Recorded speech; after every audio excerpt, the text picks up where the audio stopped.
All right, good morning, everyone. I'd like to call the Law Amendments Committee today to order for April the 3rd, 2023, and welcome everybody here to One Government Place.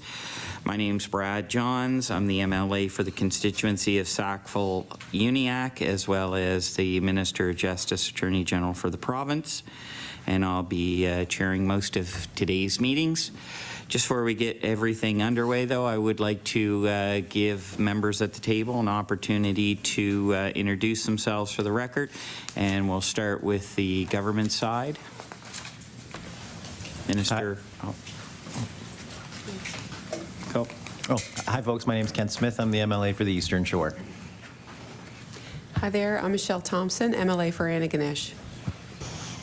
Good morning. Chris Palmer, MLA for Kings West. Morning, everyone. I'm Becky Druin, MLA for Lunenburg West. Good morning, everyone. Susie Hanson, MLA for Halifax Needham. I'm Gary Burrell, MLA for Halifax Shabukto. And also with us today at the table, we would like to recognize Legislative Counsel. To my right is Gordon Hebb, and to my left is, I'm going to let him introduce himself, because I'm going to say it wrong. Killian Schlemmer, Legislative Counsel Office. Thank you, Killian. So just before we get things underway, run down a couple of the rules here for committee meeting. I would like to ask everyone if they could please ensure that their cell phones are on vibrate or turned off. Remind anybody who is attending in the audience to be respectful at all times. Please no shouting or cheering either for or against what is discussed. If there is any disorderly behavior, you'll be asked to leave. Remind everyone that there is to be no picture taking or video taking from anyone other than accredited media. Presenters are not to use any kind of props. If presenters do have handouts for committee members, please make sure that they provide them to the pages and they will distribute them. Copies of all written submissions on a bill that have been received by email up to the time when the bill is reported back to the House or in person during a Law Amendments Committee meeting will be given to the library staff to be posted online. Submissions received after the bill has been reported back to the House are distributed electronically to LAC members but are not posted online. Presenters today are required to provide notification to Legislative Office that they intend on speaking, and we'll be proceeding from that approved order of people who have already contacted Ledge Office. The agenda listed in order which presenters will be invited to speak. I believe there is one on the corner table. When your name is called, please come forward, state your name, how you would like to be addressed by the committee, and any organizations that you may represent. If there are 8 or less speakers signed up to a particular bill, each presenter will be allowed 10 minutes to address the committee with 5 minutes of follow-up questions. Once we go 9 and above, each presenter will have a reduced time of 5 minutes to present, with still having 5 minutes for follow-up from committee members. Once a speaker has concluded their presentation, I would ask that they please vacate the room in order to have other speakers come. We have a number of speakers that are over at Province House waiting to be brought over. And we do have monitors that are available at Province House if anyone would like to go and continue to watch the proceedings over there. Just before we start our first bill of the morning, though, I would like to provide the 2 Liberal caucus members who've come in an opportunity to identify themselves for the record, starting with MLA Jessam. Thank you, Mr. Chair. Excuse my tardiness. Ben Jessam, MLA, Hammonds Plains, Lucasville. Good morning, everyone. Morning, everybody. Braden Clark, MLA for Bedford South. All right, thank you very much. And with those few things out of the way, I guess we'll get things underway. We're going to start with our first bill, which will be bill number 262, the Interim Residential Rental Increase Cap Act amended. And our first speaker today, Mr. Kevin Russell. And good morning, Mr. Russell. It's nice to see you back again. Good to be here. Thank you. Nice to see everyone. And Some new So, faces and some old faces. so what I will do is I will ask if you could, just for the record, identify yourself, if you're here representing any particular organizations, and how you would like members of the committee to address you. And then I will start your clock for 10 minutes. Sure, it's Kevin Russell. I can be addressed as Kevin. I'm with the Investment Property Owners Association of Nova Scotia, which is also known as IPONS, which is the acronym. So it's good to be here and look forward to a great session. Whenever you're ready. Mr. Chair and members of the Law Amendments Committee, thank you for the opportunity to speak today on Bill 262. Before I begin my comments about Bill 262, I would like to acknowledge the Minister of Service Nova Scotia and Internal Services and his departmental staff for their work. I recognize that it's not easy finding a balance, especially when the decisions that government makes will often attract criticism. As Executive Director of the Investment Property Owners Association of Nova Scotia, it is an honor to represent responsible private sector rental housing providers. The people I represent are the largest provider of affordable housing in this province. And from 2000 to 2019, the people I represent kept rental increases in this province lower than the jurisdictions that had rent control. That's not opinion, it's a fact. Data from Canada Mortgage and Housing, CMHC, showed that over a 20-year period, jurisdictions that had rent control, Ontario, British Columbia, Manitoba, Prince Edward Island, saw rents for apartments increase at a higher rate in those places than in Nova Scotia. If these words seem familiar, it's because I shared this data with Law Amendments Committee in 2021. Since the rent cap was put in place, rents have gone up in our province at a higher rate than in other jurisdictions. That is a fact, according to CMHC data. Since the rent cap was put in place, homelessness has gone up in our province. That is a fact. Rent control is making our province's housing crisis worse, and Bill 262 perpetuates the failed policy of rent control. Rent control is an unbalanced solution. Every MLA was warned of negative consequences of rent control in 2021. I remind MLAs of what the Independent Affordable Housing Commission concluded almost 2 years ago. The Independent Commission recommended the rent cap imposed by the previous Liberal government be lifted at the end of the COVID-19 state of emergency. As I did at Law Amendments 18 months ago, I quote from page 28 of the Affordable Housing Commission report. Operating models that build on projects with uniformly low rents are unsustainable, and organizations will face the hard choice of displacing tenants who can't afford the needed increased rent or delay critical maintenance work on their buildings, two scenarios that should be avoided. Despite this evidence-based conclusion by the Independent Affordable Housing Commission, MLAs have embraced populist schemes like rent control that are making our housing crisis worse. And why have rents gone up in Nova Scotia despite the rent cap? There are several reasons. First, capping rents on existing units means that as developers build new rental apartment buildings, they are charging higher rents, knowing that they need to factor in the higher costs before the rent control applies.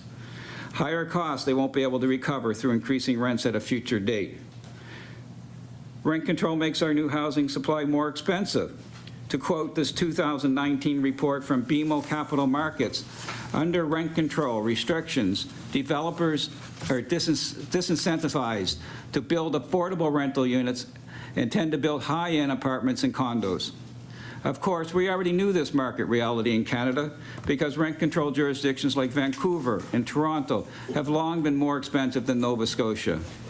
And thanks to rent control coming to this province, our market is therefore catching up to historically more expensive markets. The second reason that rent control is failing is that many smaller rental housing providers are leaving the sector. They are selling their properties because they can't afford to lose money on their rental units. And when properties are sold, many tenants end up having to find a new place to live. And because many of the new owners either move in themselves or they renovate or replace rental units to recover their costs. Last week, we surveyed more than 460 rental housing providers in our database. Many are IPON's members. More than 160 responded to the survey. And here is what they told us. First off, in the year 2022, 27% of rental housing property owners sold their units, with more than 40% of those sales going to new owners who plan to move in. For the year 2023, 29% plan to sell their properties, with an additional 36% considering selling their properties. And for the year 2024, 24% plan to sell their properties in 2024, with an additional 41% considering selling their properties. And we asked those who have sold in 2022 or planning to sell in 2023 why they were selling their properties. 39.8% said the financial impact of the province's rent cap. 23.1% said increased costs to own and operate rental properties. And 10.2% said unfair residential tenancy system to rental property owners. This is data that supports what we hear from rental housing providers. There are some who believe there's a difference between the government's rent cap and comprehensive permanent rent control. Rental housing providers don't differentiate between the two. They are both flawed, populist policies that have failed in every place they have been tried. I've already pointed out to the Canadian experience with rent control, namely that jurisdictions with rent control have higher rent increases than those without. I could spend all day pointing out the jurisdictions where rent control has failed. I could cite the problems of rent control in Switzerland, Germany, Ireland. Many of those expensive cities on the planet have rent control. New York, Washington, DC, Los Angeles, San Francisco, Toronto, Vancouver, Boston, all have a form of rent control. All are among the most expensive cities on the planet. In New York City, there are tens of thousands of vacant apartments thanks to decades of rent control. There are other flaws in Bill 262 that mirror the flaws that have been in place since the previous Liberal government imposed the rent cap, and the current PC government extended the rent cap. These were flaws that we identified at law amendments in the fall of 2021, flaws that the government has failed to address. First, the rent cap is not targeted to tenants in need. The 2% rent cap on a $700 a month unit is the same one that's applied on a $6,000 a month unit on the Halifax waterfront. Shouldn't government focus attention on renters in core housing need as defined by CMHC? Second, rental housing providers have no ability to apply for the above rent cap increase to offset documented increase in operating expenses. Every MLA in this House supports the electricity system where Nova Scotia Power can pass along their energy costs to its customers. If Nova Scotia is allowed to have a fuel adjustment mechanism with the support of the PCs, Liberals, and NDP, why don't rental housing providers get the same support? Third, in Ontario, the rent cap for older buildings is 10%. Older buildings are more expensive to operate and maintain. Buildings constructed before 1996 represent the majority of rental housing in the province. The low rent cap in Nova Scotia is forcing more sales of buildings, more renovations by the new owners, and more tenants having to find new places to live. Rental housing providers have been making these suggestions for years. The day Bill 262 was tabled, I received 60 emails from rental housing providers. They are tired of being ignored by government. They are tired of being scapegoated by politicians. They are tired of a broken residential tenancy system that too often allows tenants to live free without consequences or enforcement. Rental housing providers are tired of losing money, worried about how they're going to pay their mortgages. They are tired of being accused of being the problem with housing when they should be embraced and supported as part of the solution. Please work with us. The housing crisis will continue to get worse, thanks to the actions of elected officials who support rent control. Thank you. Thank you very much for your comments, Kevin. I'd like to ask if there are any questions of committee members.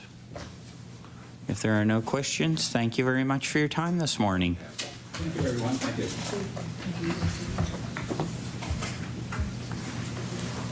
Moving on to our second presenter today, Ursula, and I'm not going to try to say your last name, but I'll let you. My name is Ursula Fossiter, and I own and operate Urchin Property Management. I have no problems being addressed by my first name, Ursula. Thank you very much. And whenever you're ready to start, I'll start your 10 minutes. Thank you. My current portfolio encompasses approximately 500 residential units in the metro area owned by various families, including my own. All of us take great pride in our buildings and our community, striving to provide safe and nice homes to renters. Our residents include those receiving income from the Department of Community Services, seniors on fixed income, students, new Canadians, young people entering the workforce, and young professionals. We want to be able to continue to provide affordable housing for Nova Scotians. We want to live and thrive in an economic environment that supports and motivates investment in the private rental housing sector, because government cannot do this alone. We want to be part of the solution to Nova Scotia's housing crisis. The past 2+ years under the 2% rent cap, and with Bill 262 extending the rent cap for another 2 years under a 5% cap, has particularly devastating consequences on smaller landlords such as my clients and my family. While any increase to the current cap of 2% is better than nothing at all, inflation is driving increased costs for landlords, and we are also subjected to higher interest rates. The Bank of Canada policy rate went from 0.25% to 4.5% in the last 12 months. We see higher utility bills with double-digit increases. There are new carbon taxes to consider. And because apartment rental buildings are not under the Nova Scotia capped assessment program like condominiums and manufactured homes, much higher property taxes and assessment values are faced. This one-tiered rent cap system does not take into consideration that older properties cost more to operate and generally have lower rents, which include utilities, as opposed to new construction that brings higher rents excluded of utilities. For example, Ontario has a 10% rent cap on older buildings, recognizing that older buildings cost more to operate. Here is a real-life mathematical example of what it means to operate 2 small rental properties built in the 60s and owned by a local family. The average monthly rent for the 2-bedroom apartments, including heat and hot water, in the year 2021 was $825. Under the 2% cap, this increased to $840. At the same time, utilities, taxes, insurance have increased by $81 per unit per month, for a loss of $66 per unit before regular maintenance and administrative costs and the cost of financing have been covered. The 5% cap will allow the rent to increase to $900, making the fundamentally wrong assumption that the average cost increases will follow the same 5%.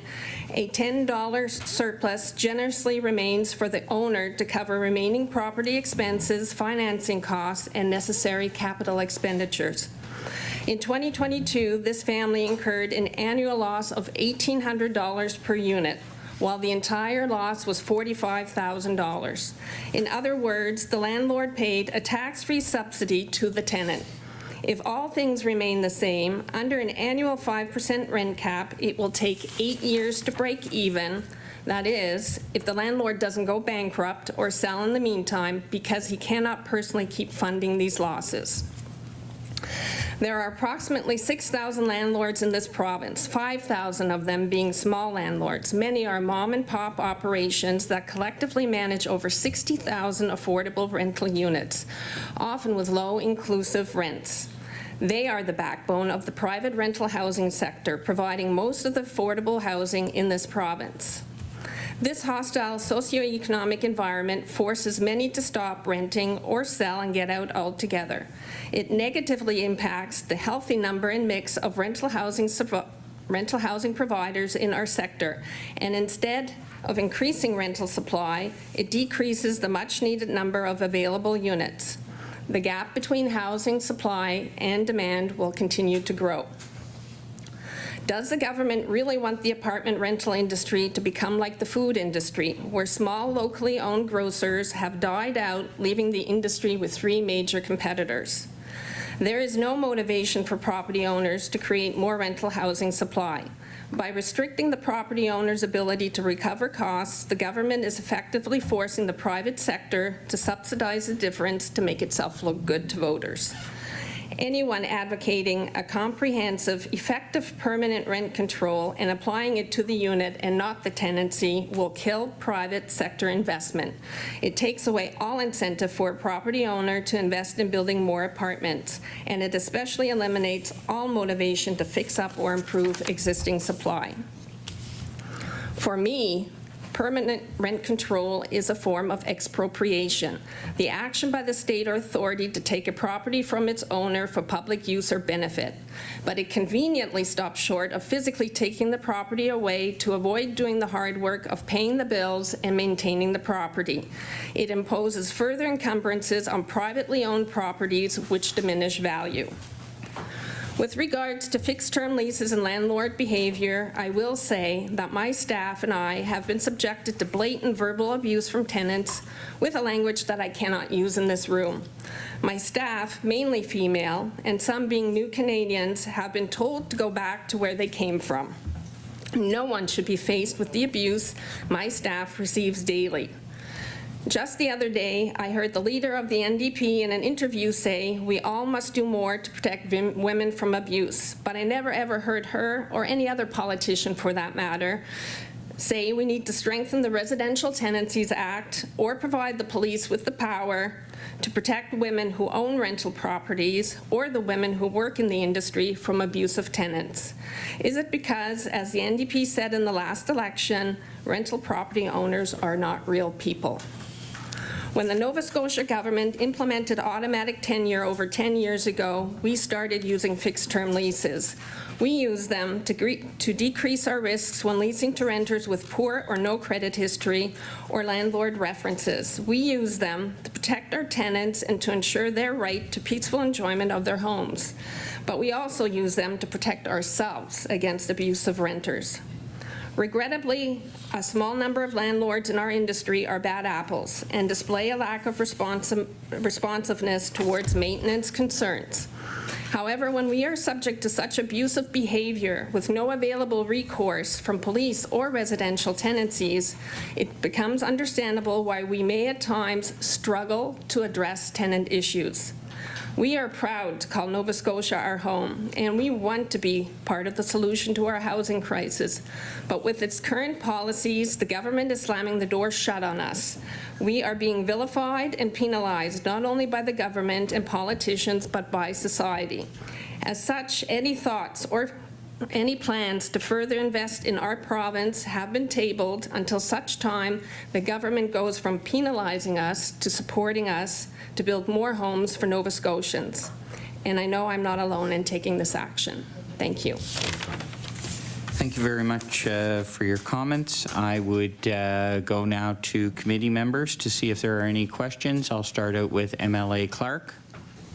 Thank you, Mr. Chair. Thank you for your time today. I just wanted to mention more of a comment around the issue of enforcement, which you touched on there, and I think that's a real issue, actually, and our party has put forward legislation on that issue, and the government has indicated they're looking at it, and I hope they will follow through and create some kind of enforcement division within residential tenancies. So I do agree with you that that is an issue, so hopefully that will be adjusted. I did want to ask, is it your view that the rental cap should be eliminated entirely, essentially immediately? Would that be your preference? I'm a private sector landlord, yes. It would be I'm my sorry, preference. going to speaker, please. Oh, sorry. My fault. Sorry. It would be our preference to go back to the days where we have a balance between market supply and demand, knowing that this is not the case. I do recognize it is extremely difficult to go under a cap-free environment. I must say 2% or 5% it's just not enough. It's not enough when we don't have our costs capped. I mean, the utility bills, a lot of the rural landlords have all-inclusive rents with $600. They include power, heat, water, and I just gave you my math example, and I'm at an average of $840. Over 8 years to break even under a 5% cap. How long is it going to take to build more supply? 10 years, 15 years? So I think my simple math example has shown that the small landlords, the backbone of our industry, they're not going to make it. Yeah. Thank you. Any other questions? MLA Jessom. Thank you. Could you speak to why a landlord would choose to include utilities and power versus separate them with a rent and then putting, I just remember when I was renting, there were separate bills coming in the door, and I'm just curious as to why a landlord would make a choice one way or the other. These choices were made back in... I'm sorry, going to speaker, please. Okay.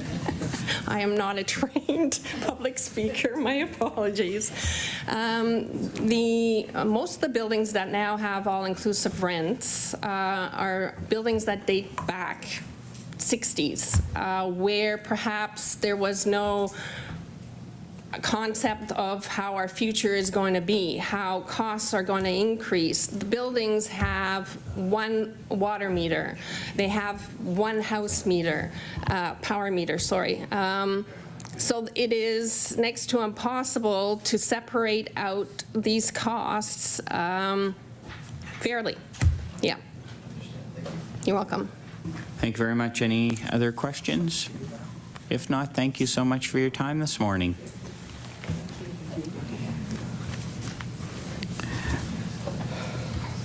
Moving on to our next speaker, Amanda Knight. Good morning. I would just ask if you could identify yourself for the record. If you're here representing any groups, if you could also identify that and how you would like to be addressed by committee members. And then after that, you'll have 10 minutes to present with 5 minutes follow-up for questions. Great. My name is Amanda Knight. You can refer to me as Amanda. I'm here representing small rural rental housing providers in Nova Scotia. Whenever you're ready. Mr. Chair and members of Law Amendments Committee, thank you for giving me the opportunity to present today on Bill 262. My name is Amanda Knight. I am a small rental housing provider in rural Nova Scotia. I own and manage multiple properties, which consist of 24 units in Colchester and Pictou counties, as well as Antigonish and CBRM. I am active in my communities and involved in numerous housing initiatives. I guess I am what a member of this legislature would call a run-of-the-mill for-profit landlord. Rest assured, there aren't too many profitable landlords thanks to the rent cap over the past 3 years. When I spoke at Law Amendments in November of 2021, when the government decided to legislate the first extension of the rent cap, I shared a personal story of how the 2% rent cap would negatively impact rural and small rental housing providers.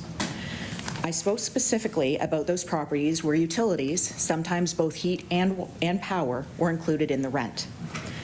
I also spoke about those properties that were well under market rent, not having a rent increase in years. I spoke of the triplex that I owned in Truro, and specifically the one-bedroom unit that was $561 per month, inclusive of heat, power, and water, and the long-term tenant who lived there.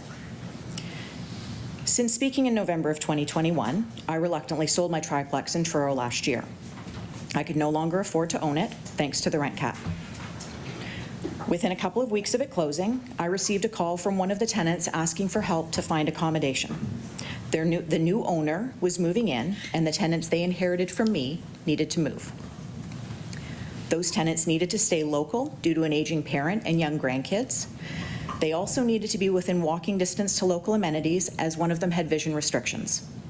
They ultimately did find housing, but for substantially more than what they were paying with me. The rent cap didn't help these tenants. The rent cap forced me to sell, which forced them to move, which forced them to pay more. More recently, I received another call from another resident in the one-bedroom unit in the building that I used to own. He was desperately looking for accommodation. I reached out to a number of other local housing providers about availability. The rental housing providers that I spoke to had vacant units. However, they were choosing to leave them empty until they knew what was going to happen with the rent cap. To add insult to injury, when I asked my previous tenant what he was able to pay for rent if I found him a place, he initially stated $750 a month all-inclusive. He later called me back that evening and said he could pay $1,000 a month all-inclusive. Don't forget, this tenant was paying me $561 a month, inclusive of heat, power, and water. The story repeats itself throughout the province many times. I said this in November of 2021, and I will repeat it again. Rent control will make our rental housing crisis worse, and the extension of the cap will make it increasingly worse. I am one example of how the 2% rent cap impacted 4 families. There are far too many other stories like this with outcomes far worse. This leads me to the next topic that the opposition parties keep raising, fixed-term leases. Fixed-term leases have always existed to give rental housing providers flexibility to decide who they can rent to and to provide disadvantaged people with opportunities to obtain housing. I rented a unit to a newly single mom with 2 kids. She had part-time employment. She wasn't sure if she could manage, but she wanted to give it a shot. She signed a 3-month fixed-term lease. I explained to her the importance of her paying her rent on time and that I cannot loan her her money to pay her rent. She agreed. I completed my detailed reference checks. Employer check, okay, but part-time. Credit check, below average. Previous landlord check, non-existent because she lived with her ex. At the end of the 3 months, she had secured full-time hours, which I confirmed with her employer. She hadn't missed a rent payment, and I asked her if she wanted to stay, and she did. We agreed. She signed a 9-month fixed-term lease to coincide with her tenant insurance. My tenant was late, paying rent 7 of the 9 months. Not a day late, but days late, and sometimes weeks. I worked with her to arrange bi-weekly payments, which were also late. I went the extra mile for this tenant on more than one occasion, and she cost me time and money.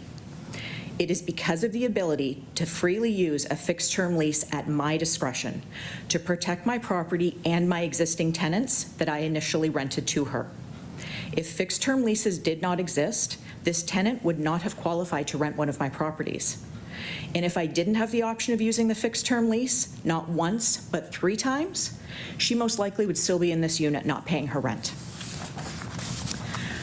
Another myth advanced in this debate is that rental housing providers like me benefit from a power imbalance over tenants. Nothing could be further from reality.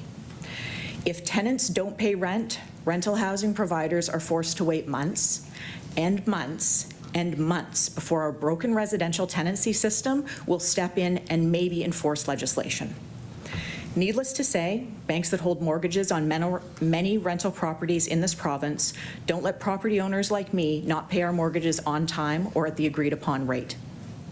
Getting rid of or restricting fixed-term leases will close the door to many people looking for safe and affordable housing.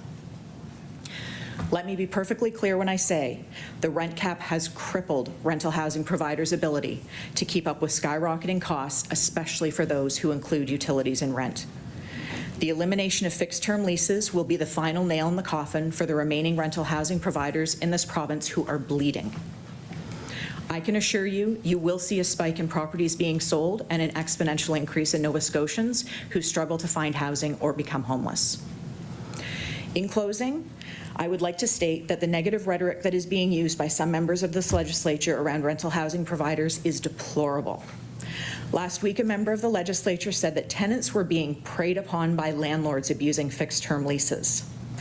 This political rhetoric, perpetuated by the media, is once again creating a toxic environment. It is giving license to some tenants to threaten rental housing providers and other tenants.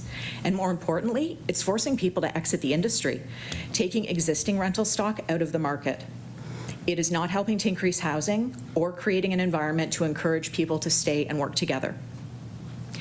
I have personally fixed up and added 9 units to Colchester and Pictou counties. 9 units that were sitting vacant or in such a state of disrepair that most people would walk away. 9 units that are now home to 9 families. I continually drive by vacant properties. My realtor sends me listings. I have such a desire to take on another project and provide housing to people in my community. But then I turn on the news and come back to reality. If we combine the extension of the rent cap with the loss of fixed-term leases and add recent CRA changes as they relate to personal property, why would anyone continue to offer rental housing in this province? Thank you. Thank you very much for your comments, and I do have at least one member who has questions, so I'll go to MLA Clark, please. Thank you, Mr. Chair. Thank you, Ms. Knight, for being here today. I just wanted to ask you, at first I'll say, I think this is a really tough issue for sure. I want to say that first and foremost. I've spent a lot of time thinking about it. And I think anyone on either side, I think, who gives the impression that it's easy or obvious what the answer should be is probably not being as honest as they should be. So I just wanted to say that. And I appreciate that there are major pressures on landlords on the cost side, in particular, smaller landlords. I 100% appreciate that. On the fixed term side, I'm curious, are there any issues or changes that you would be comfortable with on the fixed term side? Like, is there anything that's happening right now that you would like to see change with the system, or do you think that as it exists today, it's functioning as it should? Recognize the presenter, please. I don't think that the system is working, no. I think that regardless, there is a need to maintain fixed-term leases because in my example, in the example that we have new people coming to the province from out of province, country, et cetera, we have breakdowns in relationships where sometimes all of the information is in one spouse's name and not the other, and you can't go through and verify information. Fixed-term leases are needed. Having a residential tenancy system that functions would be really handy. For myself, I can't go days and weeks and months without somebody paying their rent. We can't do that in any other business. I can't go to the grocery store and get my groceries and walk out and say, I'll be back next week or next month to pay for them. So for housing, when the expenses are so much greater and potentially impact more than one person, in that unit I was speaking of, there's two families who live there. If I can't pay the mortgage, what happens to the other family? Thank you very much. Any other questions? If not, thank you very much for your time today. Thank you.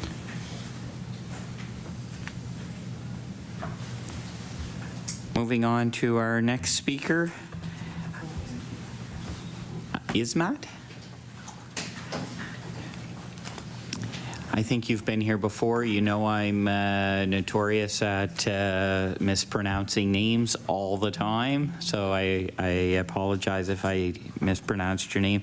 I will ask you for the record if you could identify yourself, if you're here with any particular groups, and how you would like to be addressed by members of the committee. Once you're done that, you'll have 10 minutes to present, and the committee will have 5 minutes to follow up with questions. My name is Ismat Al-Khali, and you can refer to me as Mr. Al-Khali or Ismat, whatever you're comfortable with. I'm here representing myself and my business, which is Granville Hall Student Residence. Some of you may have walked by it here on Granville Street. Primarily rent to students. I'm a small landlord. And I'm here today to talk about the impact of the rent cap on my business, and also to maybe provide a bit of defense for fixed-term leases, as my previous speaker had just spoken. Okay, I'll start the timer now. Thank you.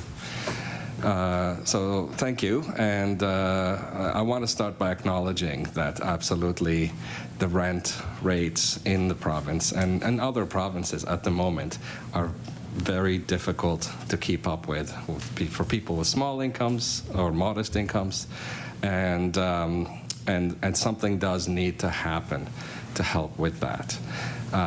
We know from just being in this market that it just in the past year or two, and I don't know if it's causation or correlation between the cap and the increasing rates, but things have completely skyrocketed, especially in the peninsula, and more particularly in the downtown area near universities and hospitals. Rents that used to be $1,000 are now $2,000. Rents that used to be $700 are now $1,500 and more for the same units. And all new units that are coming into the market are starting at the high end. So I absolutely sympathize with the people, and especially students, that are coming into the province and looking for somewhere to stay. First, they can't find it, and when they do find it, it's extremely unaffordable. And anything affordable is so far away from university that they would have to take buses into a transit system that's just been crippled as well by the pandemic and the lack of workers, as we know, and reduced schedules for buses. So it's not a pretty picture for where rents are going right now. And you know, on the other hand, we have students who are, my students, for example, that I house in my facility, are all on fixed-term leases, and they all want fixed-term leases.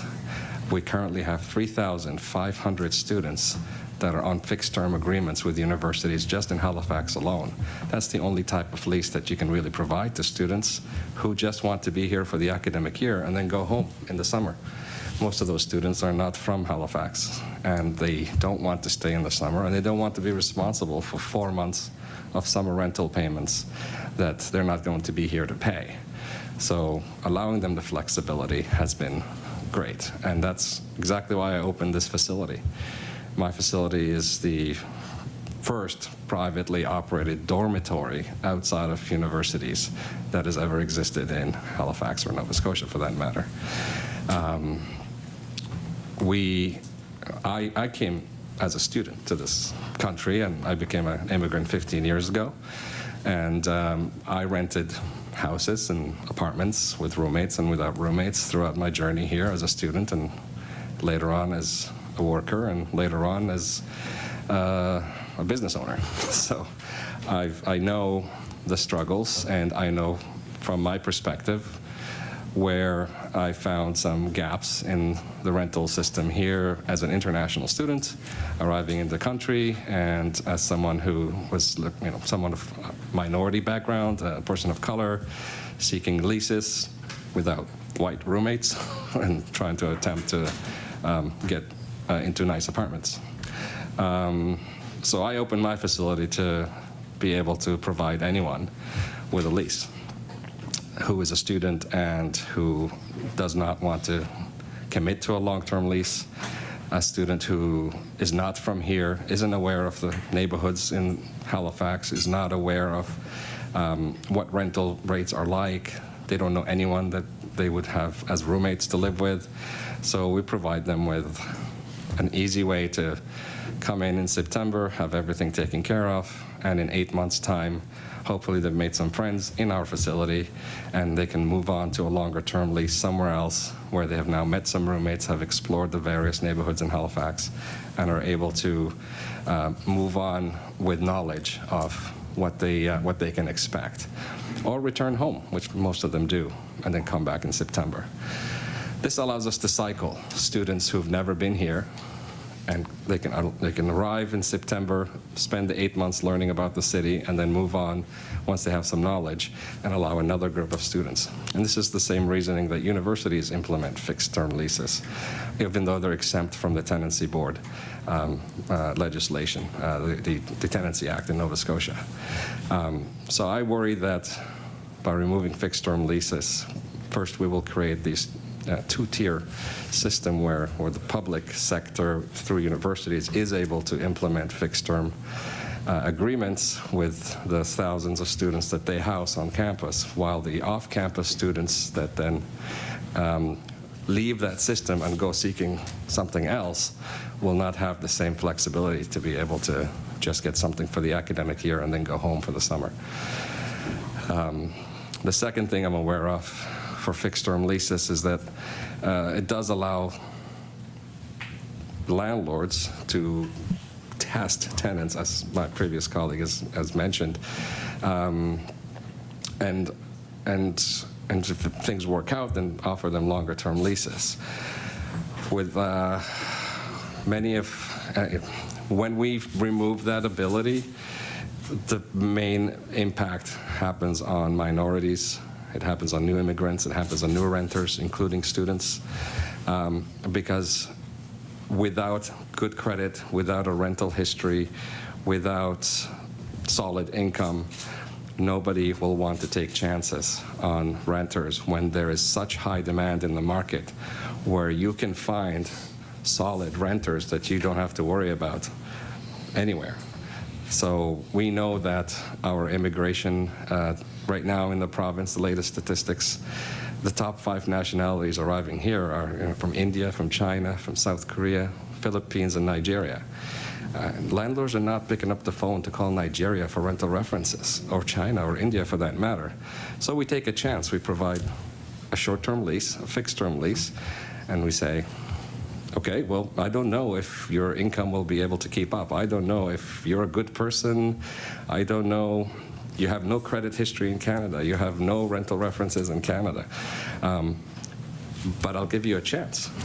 And at the end of that period, if everything works great, and as my previous speaker has mentioned, even at the end of the period, you can provide a long-term lease and then find out that the renter is no longer able to keep up with their obligations anyway. So fixed-term leases have a place in the rental formula in the province, whether it's for students, and I recognize that for every student that has had a negative experience with a landlord using a fixed-term lease to kick them out of the apartment, I can point to another student who wants a fixed-term lease exactly for that reason, so that they don't have to be responsible at the end. And I just worry about the fate of all the new immigrants arriving and all the minorities that are usually disproportionately affected when there's a high demand in the market and there isn't an ability for a landlord to provide a way for that person to lease their apartment with less risk to the landlord than it is right now. We've seen that in terms of the cap itself, in my situation, I can tell you the kind of expenses that we're facing in terms of increases. Now the first one, obviously, is the increase in interest rates, and that's something landlords can't control the Bank of Canada. And I'm sure most of you, if not all, have mortgages, and I don't need to explain what the increases look like. Anyone who's had like a 3% mortgage interest rate before the cap is now looking at 6 to 7% mortgage interest rates. If you have variable rates, you've already been experiencing higher payments. And if you have a fixed term rate, those have been cycling through since the beginning of the cap.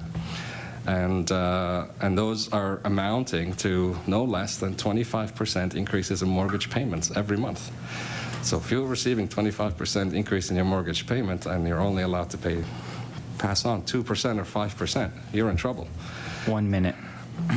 And so similarly, we've got utility bill increases. We've received 14% increase from Nova Scotia Power. We've received 7.5% from Halifax Water. We've received 10 to 30% on Heritage Gas. Oil prices for heat have almost doubled since the Ukraine war. And we are not able to pass any of these increases to tenants.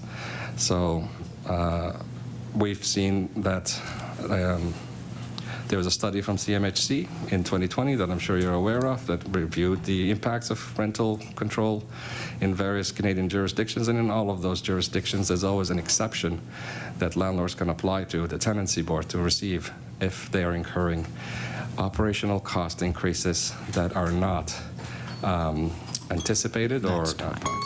Oh, sorry. That's time. Thank you for your comments. I will ask if there are questions. MLA Clark first, please. Thank you, Mr. Chair. Mr. Al-Akhali, thank you very much for your time today, and appreciate what you're doing. It sounds like really interesting option that you're putting forward for students, and I thank you for that. As you say, at our universities, in particular in community colleges, we have a real crisis with housing. I think just over the weekend, W5 did a story about the issues at Cape Breton University, where, as I'm sure you're aware, there's hundreds and hundreds, if not thousands, of students who have come, particularly from India, and many have nowhere to live. They're living in cars or just couch surfing, which is obviously a horrible situation. So I thank you for raising those issues. On the question of fixed term leases, and I agree with you, I do think there is a place for them. I'm sure I signed one at some point in my life. I don't know, but I suspect I did when I was a student. And other provinces, BC, Ontario, some other provinces that do have some rent control systems in place, do have rules around fixed term leases, in particular on transparency, so making sure that there's mechanisms in place that when you sign it, you know that's what it is. And the second issue would be, for example, if there's not mutual agreement to end it as it's ended, it converts to a month-to-month, or it ends if a spouse or a family member moves into the unit. What do you make of rules like that that are kind of a middle ground, I would suggest, between maybe what we have now and getting rid of them entirely, which I don't think is a good option? Go to the presenter, please. Thank you for the question. The fixed-term leases that are unable to be ended at the end of the fixed term are a periodic lease but with another name. The impact on the landlord and the right that the tenant receives is the same one as having a regular lease. So if you say the lease is ended and the tenant says, I don't agree, and they continue into the apartment on a month-to-month basis, then they fall under the tenancy board regulations that govern regular periodic leases. So you can't, you fall under the rent cap clearly, but the current rent cap is already taking care of that by including maintaining the cap for renters who are continuing the lease, signing a new fixed-term lease for the same unit. So if they're the same person staying in the same unit and the landlord is asking them to re-sign the lease, the cap continues. It's only in between tenants. And I believe the CMHC study that I referenced already addressed as well some of these issues by, it's called tenancy deregulation. And it knows that in jurisdictions where tenancy deregulation is allowed, those jurisdictions have seen less exodus of small rental landlords because they're able to raise rents in between tenants.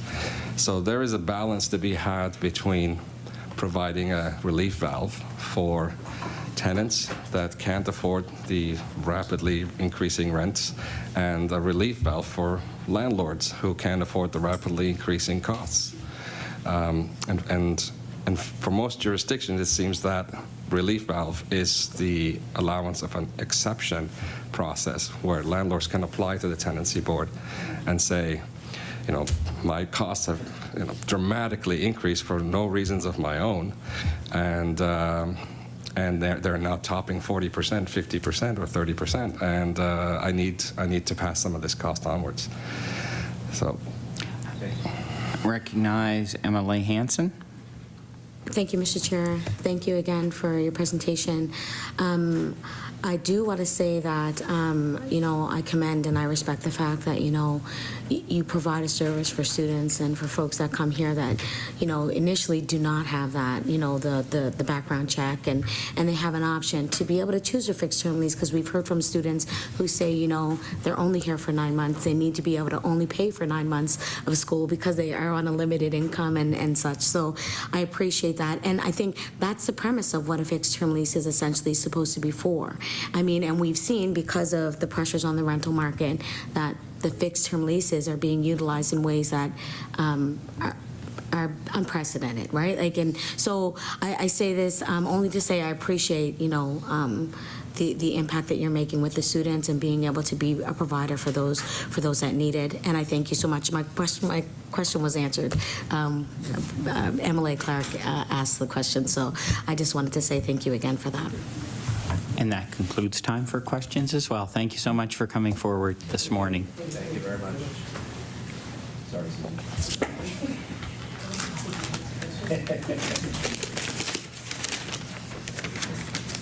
Moving on to our next presenter, Christine Saulnier.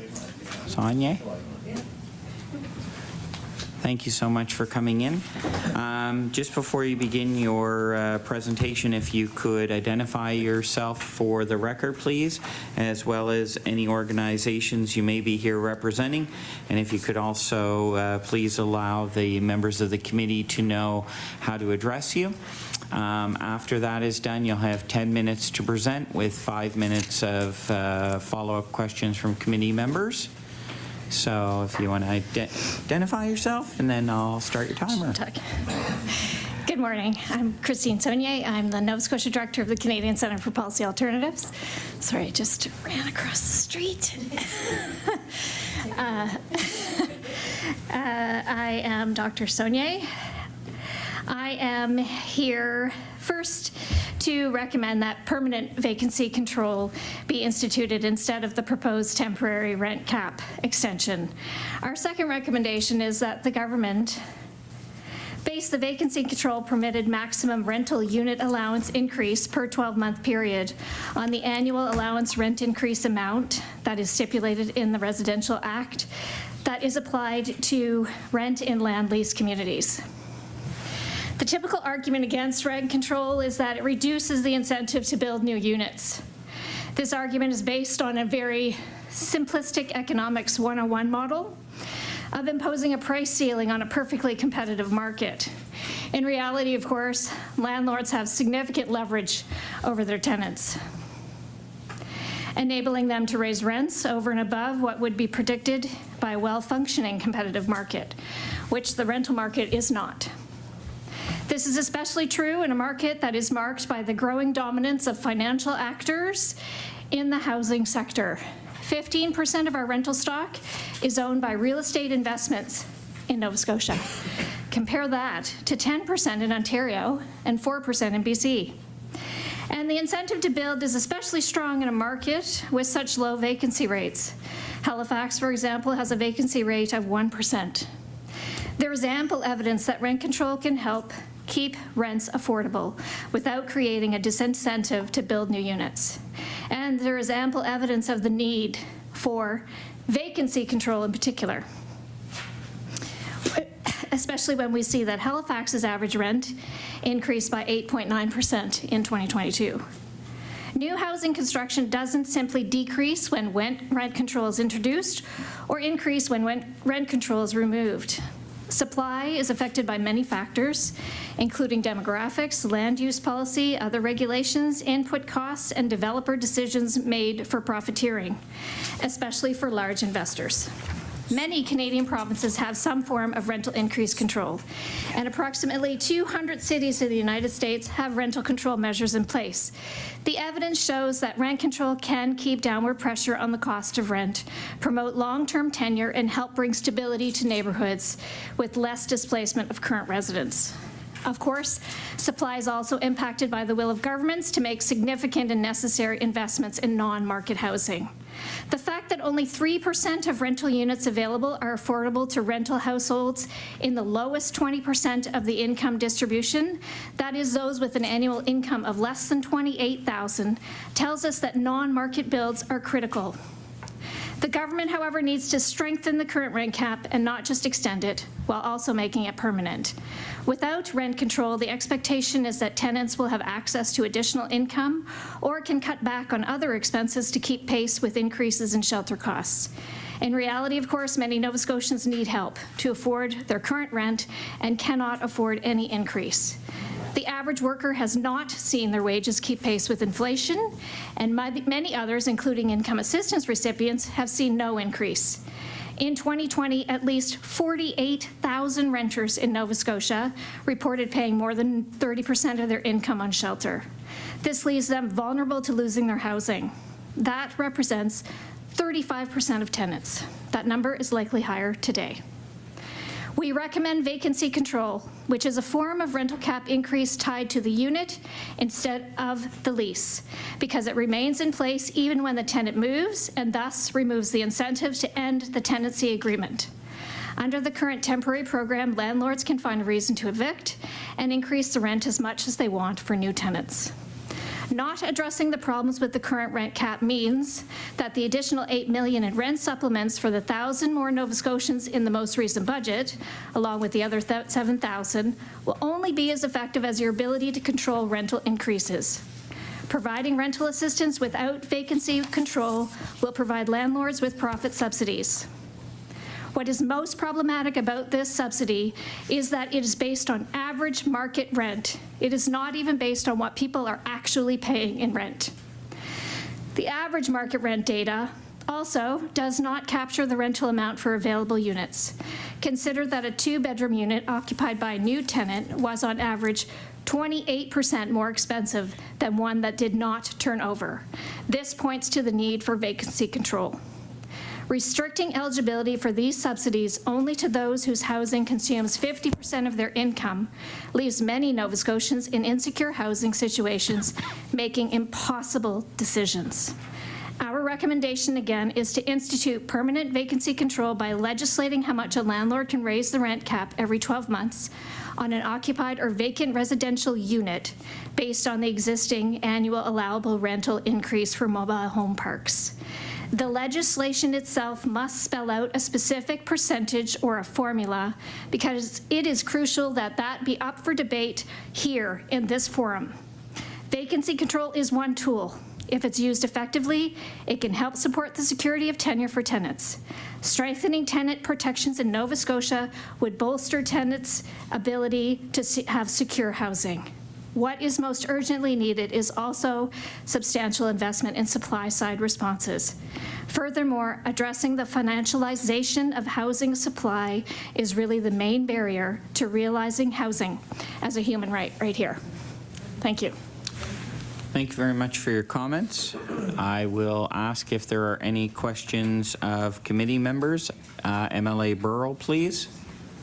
Well, thank you for this explanation. I'm assuming that in the other building you've been able to follow the presentations that we've heard this morning as well. They've been primarily, and no exclusively to this point, representing the landlord's point of view, and we have heard quite a few characterizations of landlords as a group that is suffering. That is being victimized. One presenter has said that landlords are being abused, and took issue with the idea that there is any power imbalance between landlords and tenants. That in fact there isn't a power imbalance, and that the present situation with the rent cap places too much power in the hands of tenants relative to landlords who are, on the whole, in the present situation, being victimized and losing their investments and are being abused. I wonder if, on the basis of your experience, if you could offer any comment on that general picture. To the presenter, please. Absolutely. Thank you. Housing as a human right means that tenants have a right to housing. Everyone in Nova Scotia, indeed, has a right to housing. Landlords do not have a right to profit off of housing. The imbalance that exists, and what I meant by a simplistic economics 101 model, is clear. Housing is not like other market items. Landlords absolutely have more power than tenants do. It is not easy to move. We know, for one, that it's very expensive. For another, it's almost impossible in this market to find anything else. That alone means that the power is in the landlord's favor. You know, when tenants don't have security of tenure, meaning that they don't know what might happen, whether they might be evicted, whether their rent might increase, which would cause them to have to leave their current home, is absolutely means that the power is in the hands of the landlord. They own the unit. Of course, we have some laws that have some restrictions, as the rent cap is one, but for the most part, those laws are actually pretty weak, and they don't actually protect tenants as they should. When we underline once again that tenants have the right to housing, they need to be supported to be able to stay in that house and know that they will be able to afford essentials. People are making impossible decisions. That means for tenants, it means they're not able to pay often for their prescription drugs. They're often not able to pay for heat. They're not able to pay for food. This does not compare at all to a landlord making a decision based on a business model. Business owners make decisions. Thank you very much. Any other questions? If not, thank you so much for your time this morning. Just before we move on to our next presenter, I'll recognize that MLA Wong has come. Welcome. Good morning. We'll move on to our next presenter, Tammy Waller.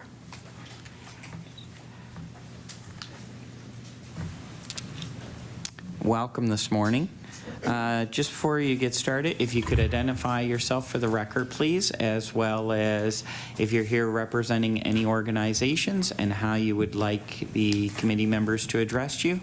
You'll then have 10 minutes for presentation and 5 minutes for follow-up questions. Thank you. My name is Tammy Wohler. I'm the managing lawyer of the Social Justice Office of Nova Scotia Legal Aid. I am not here representing legal aid. I'm here as a lawyer who represents low-income tenants. Thank you. So thank you, committee, for having me here today. In 2020, our province faced a global pandemic amidst a burgeoning housing crisis. That same year, the legislature amended Nova Scotia's Legal Aid Act, the first comprehensive update since 1977, to clarify that legal aid services include assisting low-income Nova Scotians facing housing issues. From CBRM to Amherst to Yarmouth, Nova Scotia Legal Aid is here to help tenants understand both their rights and their obligations under the Residential Tenancies Act. In addition to representing individual tenants, we provide public legal education through outreach in our communities. From the early days and before the housing crisis, Nova Scotia Legal Aid has assisted hundreds of families and individuals facing housing insecurities. As a Nova Scotia Legal Aid lawyer, I support and represent low-income Nova Scotians with matters under the Residential Tenancies Act.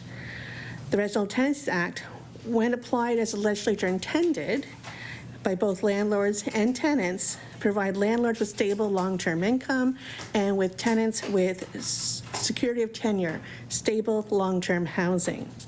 My clients include families, small and large, with school-aged children, with adult children, adults with health issues who make it difficult for them to move easily, an uncomfortably high number of senior citizens, elderly Nova Scotians at risk for losing their long-term home. From my perspective and from the perspective of my clients, the best answer to the housing crisis is to ensure Nova Scotian tenants can stay in their homes. My role is to help the most vulnerable and at-risk tenants to understand and follow the rights and obligations of that the legislature in its wisdom has given them. And when needed, we help those Nova Scotians assert those rights so they keep their homes in accordance with the law. Bill 262 continues the legislature's response to helping the hundreds of thousands of Nova Scotians rent their homes, keep their homes, and offers much needed stability. And stability is beneficial to tenants, to landlords, and to the province as a whole. Children benefit when their families don't have to uproot. Families benefit when they're not faced with uncertainty, with the financial and emotional pressures of being able to afford a drastic rent increase. Seniors benefit by being able to stay in their chosen homes amongst familiar and long-standing support networks. Local businesses benefit when tenants can afford to purchase goods and services and pay for their groceries. Investment property owners benefit from having stable rental income. And so the ability to keep your housing, of course, is not just important during a housing crisis, it's always important. The stability is always necessary. Before the housing crisis became a provincial and national headline, our office met with tenants facing rent increases of 40 to 60%, not because the landlord faced increased costs or planned or needed repairs. The rent would be increased, for example, after the landlord had a disagreement with a tenant or lost a tenancy hearing. I've seen landlords acknowledge they raised the rent by hundreds of dollars per month for an old, neglected unit simply because they could. I recall a file from 2018 when my client and I were successful at an in-person tenancy hearing this landlord was seeking to evict my client because he thought my client was complaining too much. The client had been there for decades. He was a new owner. As we stood from the table, having saved this gentleman's housing, the new owner of the building informed us, with a bit of a glint in his eye, that he would be increasing the rent by $200 a month to an amount higher than my client's actual income. The rent increase would not take effect until months from that date, but he wanted to ensure that we knew very early that even though we'd won the tenancy hearing, my client would still be losing his housing. I represented a senior citizen, a lovely woman, facing a rental increase of 60% for her long-term apartment, an increase that came after she politely pointed out that the landlord had given her improper notice under the legislation of a much smaller rent increase. When the landlord fixed the notice to comply with the law, he also increased it by 60%. Her housing was only saved by lucky timing when the province introduced a rent cap in late 2020, which allowed for a retroactive cap and prevented the 60% increase. I have to admit, I do have some favorite clients. I'll call this gentleman Joe. Joe has lived in his building for almost 14 years. It was bought by a new landlord a few years ago. Joe lives with mental illness that's well managed, and he works when he's able to do so. I am defending Joe in his third tenancy proceeding in 3 years. We've been to the residential tenancy program twice, and we're presently amid a third round of proceedings. We've been to small claims court twice, and the landlord's even taken us to the Supreme Court. We're always defending and responding. This landlord's obsession and animosity towards my client has been noted by the tenancy officer and by 2 small claims court adjudicators.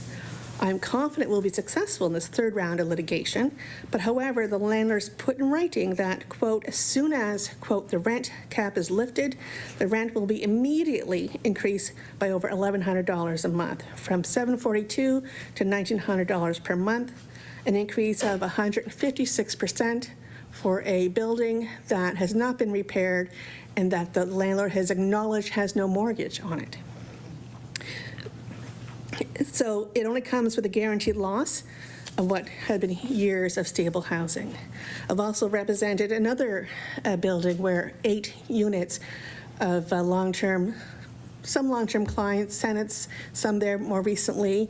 The building was bought by a new owner. New owner sent someone around with paperwork to every unit, standing at the door, here, sign this, we're just updating it, we're the new owners, just need new information. A tenant of 20 years was shocked to find out that they had entered a fixed-term lease for 2 months. So 8 units in an 8-unit building, all those tenants were inadvertently tricked into signing a 2-month fixed-term lease. I represented 6 of those units, and we were able to get all of them set aside, but of course, not everyone thought to reach out to council. Some entered other agreements because they felt they had no choice. And so while I recognize Bill 262 is primarily about rent cap, I can tell you that the fixed-term leases are being abused and used against tenants with existing security of tenure. I've also seen an unprincipled landlord raise the rent to force out a tenant they simply didn't like, only to re-rent the exact same unit to another tenant at a lower rent.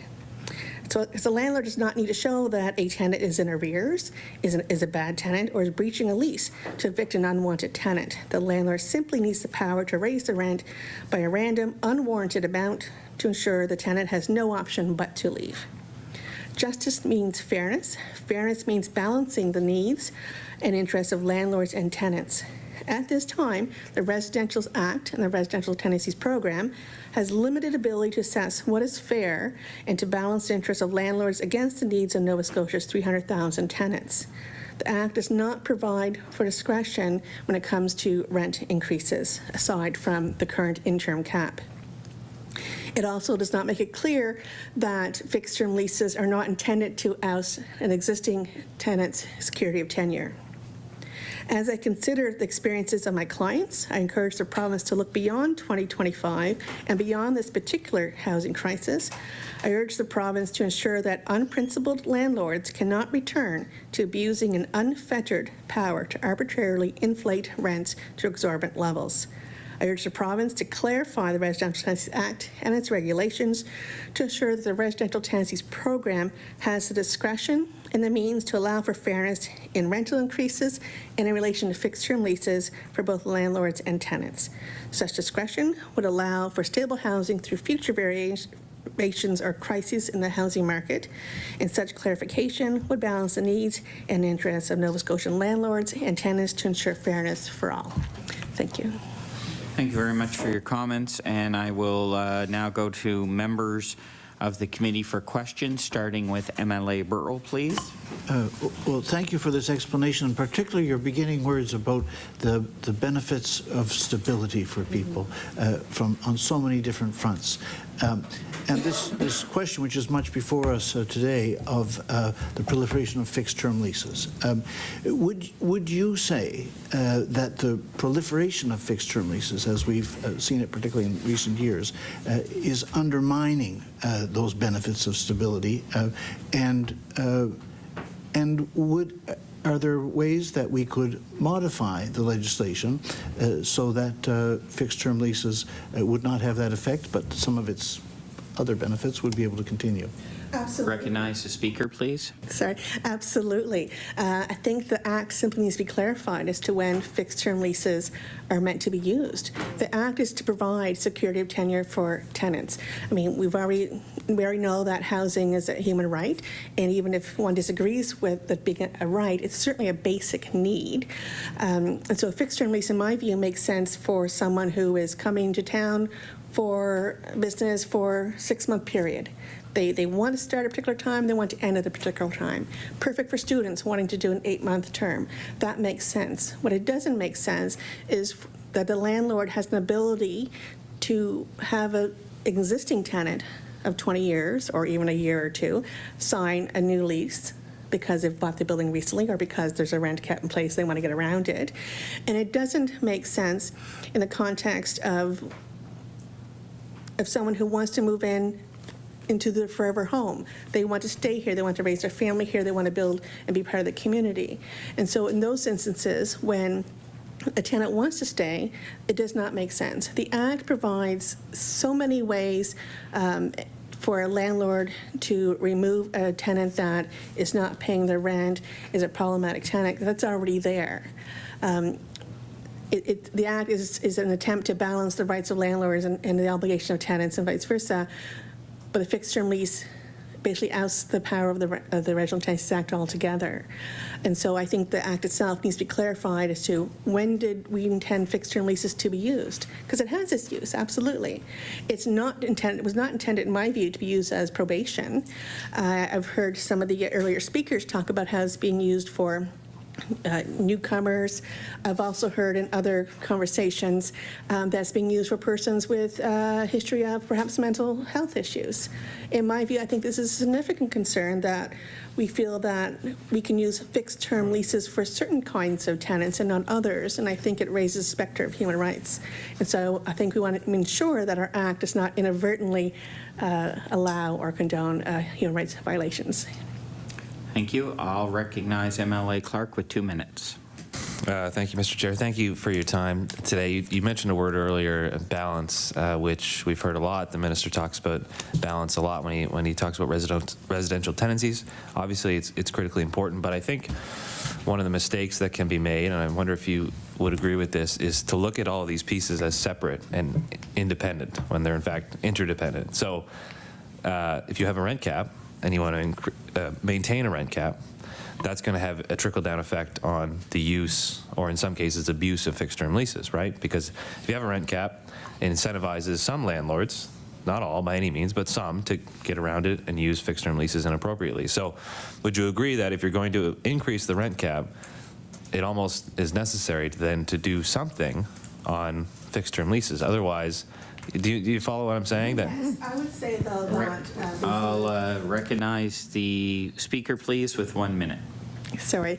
I would say that the issue of fixed-term leases existed prior to the rent cap, and that we saw it in different contexts, and that I think both... There's a link, but they still need to be both addressed. Any other questions? If not, thank you very much for your time this morning. Thank you.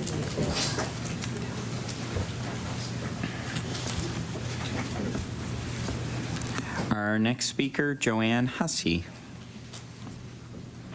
And good morning. How are you?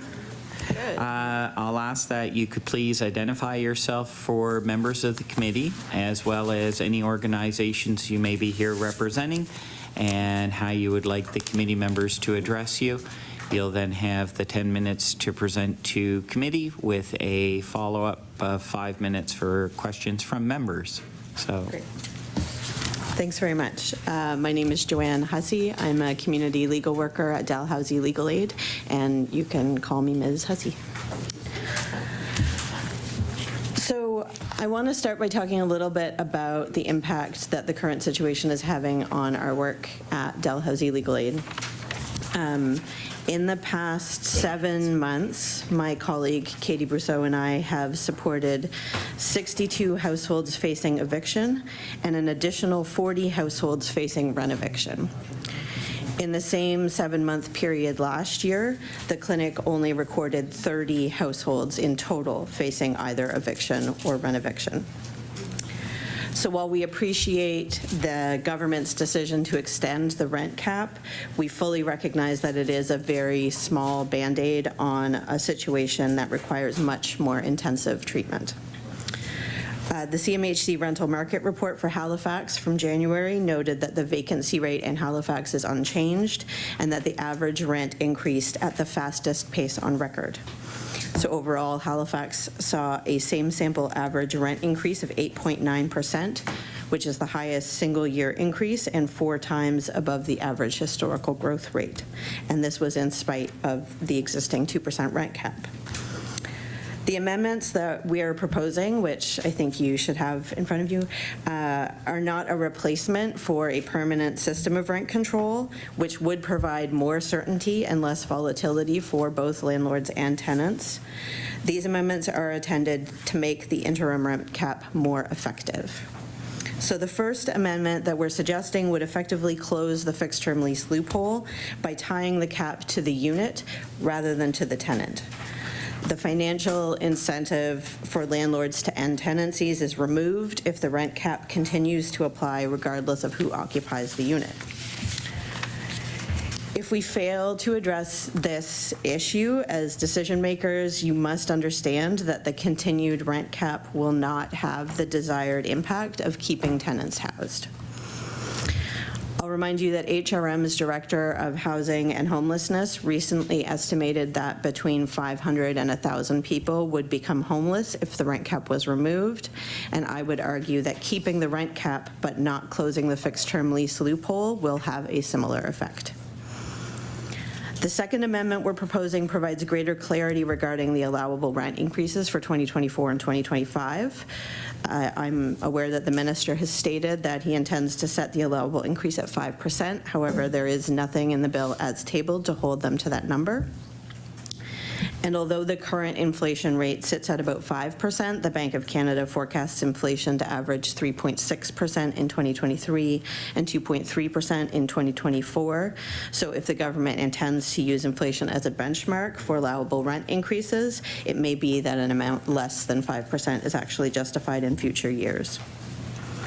So the system of rent control that we had in place in Nova Scotia prior to 1993 based the annual allowable rent increase on the Consumer Price Index, and this system for calculating allowable rent increases is still in place in the province for land lease communities.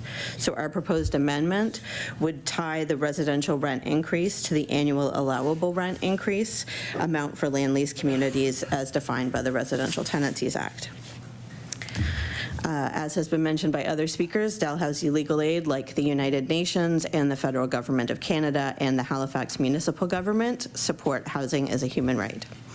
So we appreciate the stated intentions of the government in extending the interim rent cap and encourage you to consider making the amendments we have brought forward to ensure the Act will keep tenants housed.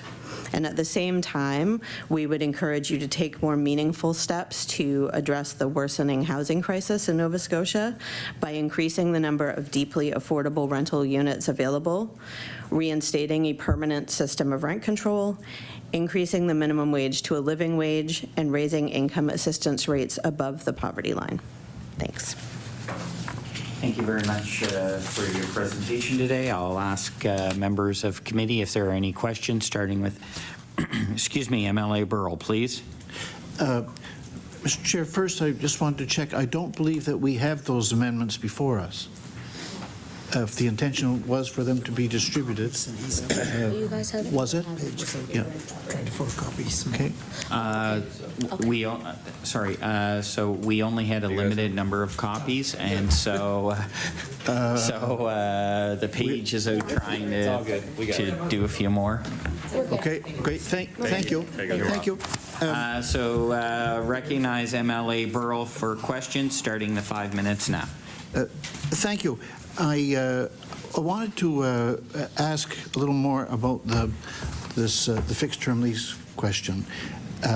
We've had a number of presenters this morning, particularly the first 3 presenters, I don't know if you have been able to follow them or not, who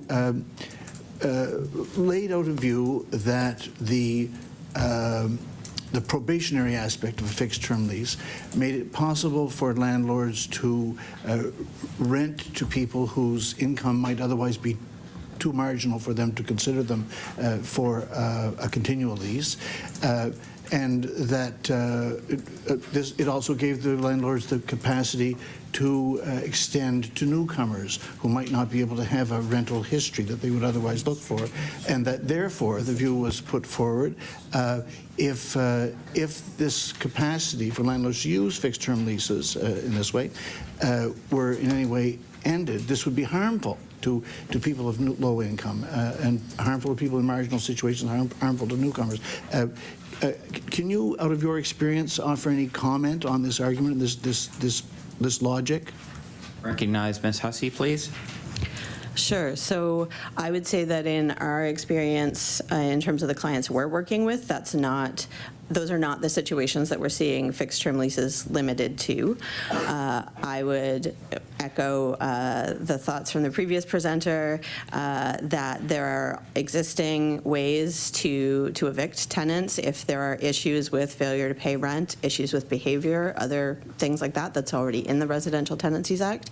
And quite frankly, Mr. Russell does not represent the Housing Providers Association of Nova Scotia. He represents the investment property owners of Nova Scotia. So I struggle to believe that the interests are altruistic and that they're not, in fact, driven by the desire to make a significant return on the investment that they have in these properties. Any further questions? If not, thank you so very much for your time this morning.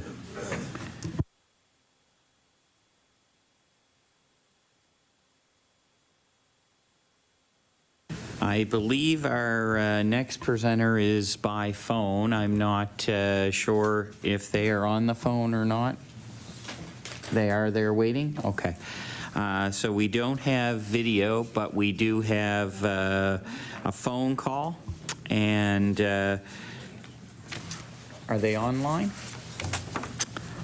Hello, are you there?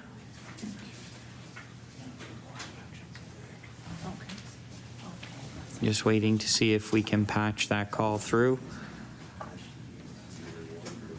Hello. Hi, how are you today? Good, how are you? Good, thank you. So we can hear you good, quite clearly here in the room.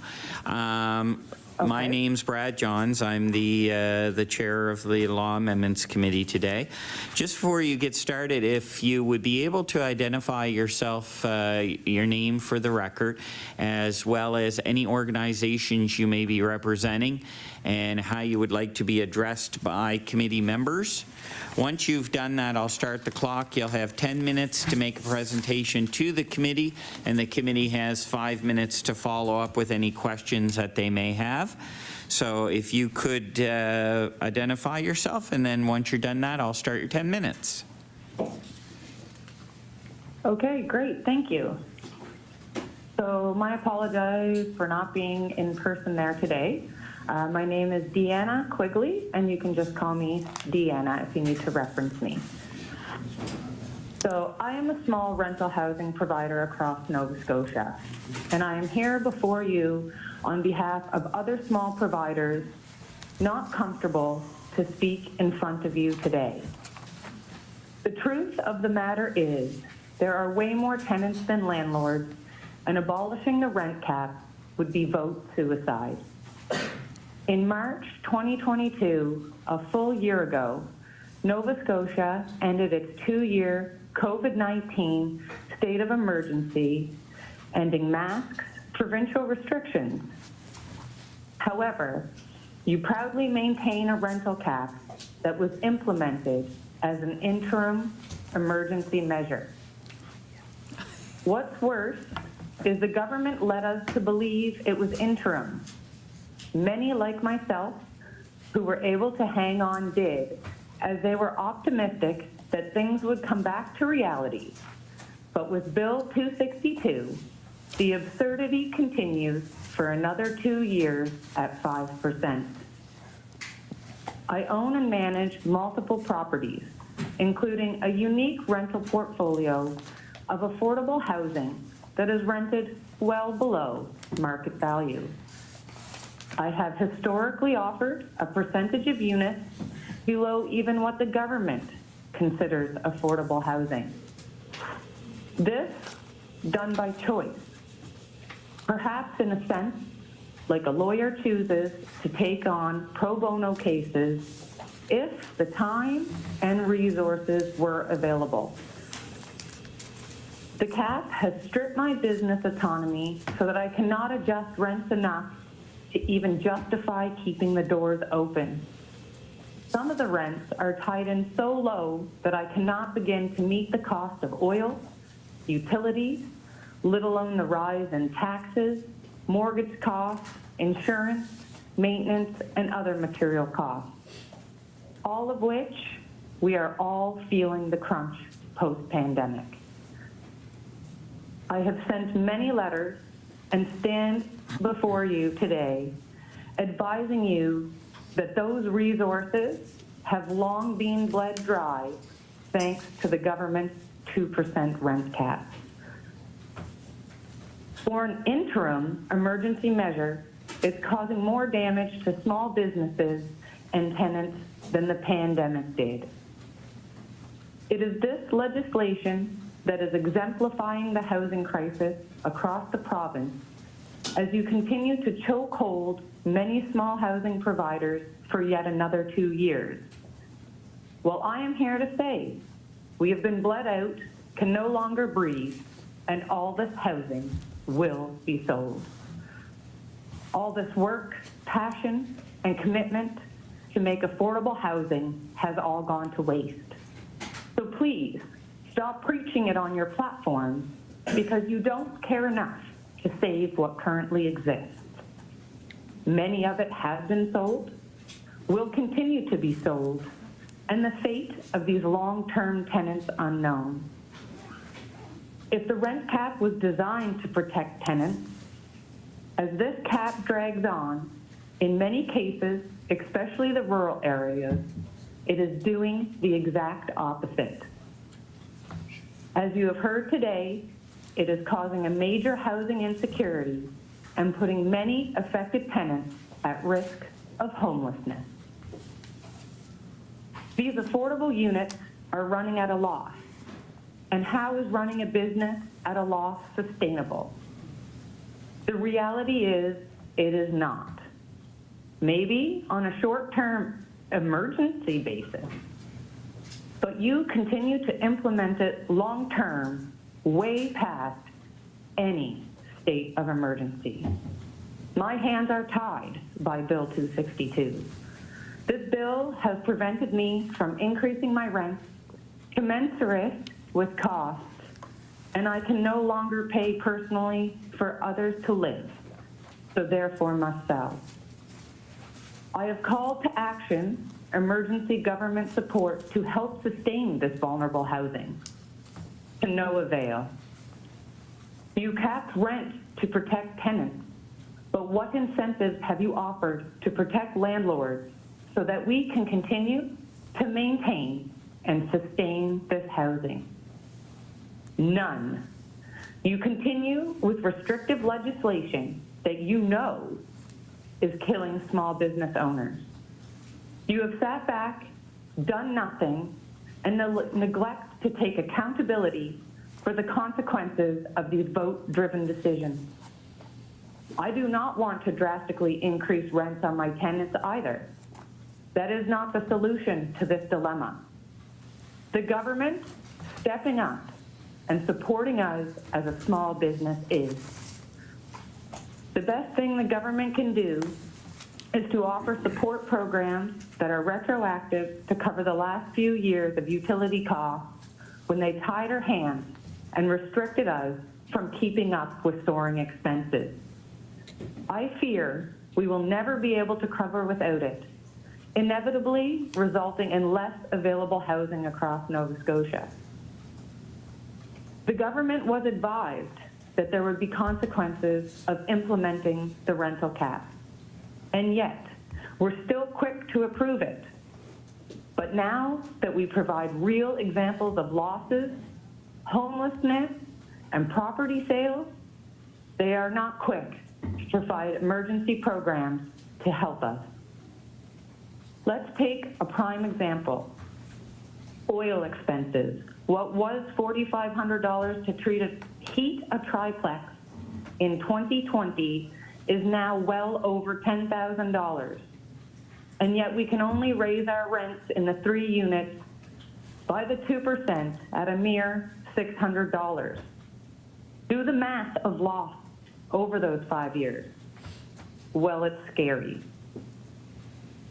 So, Nova Scotia government, I am proposing that if you are so concerned with maintaining affordable housing and keeping rents low for Nova Scotia citizens, you, as a government, need to step up and make up for this drastic gap. I call on you urgently to do the right thing, work collectively to ensure the sustainability and longevity of this housing, because as of right now, it is doomed to failure. I ask you, what is the fate of these tenants going to be? The truth is uncertainty.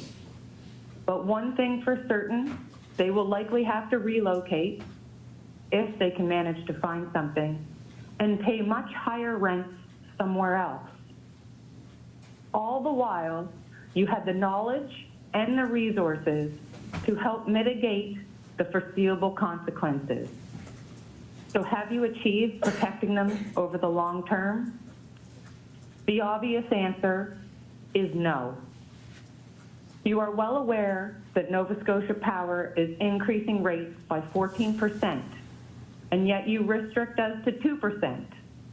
And you think that adjusting it to 5% is helping the overall cause. It's simple mathematics. That's no help at all. Again, just in utilities alone, we are still being forced, moving forward, to run at a loss. But what is sad is you had the facts and you had the ability to make the change, and as a government, you chose not to. Speaking with the government, I have been advised numerous times and very pointedly that we don't control Nova Scotia Power, they are a private business. Then why, I ask, 1 minute. is the Nova Scotia government so quick to control what I do as a small business? Knowing what is going on, why are you not proactively offering support programs that recognize the negative consequences this legislation has caused.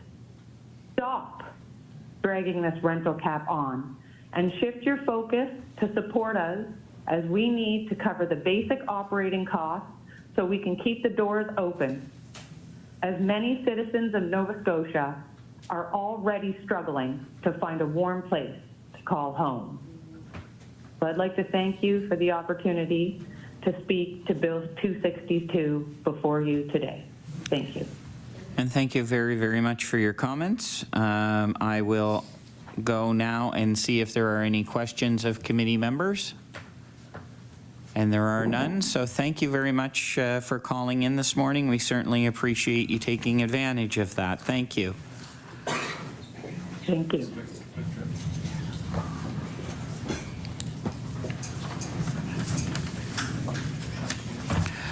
So that pauses our public hearing in regards to Bill 262, Interim Residential Rental Increase Cap Act.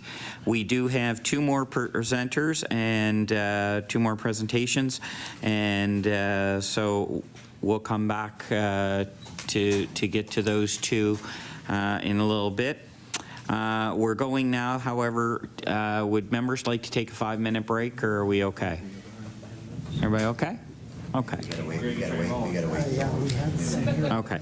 So we will move on now to our next bill, which is bill number 273, the Road Trails Act. We have two presenters for this, and I do recognize that one is here already. So if he would be ready, I think I'll ask Barry Barnett with the to come forward, please. Thank you. Okay. Welcome.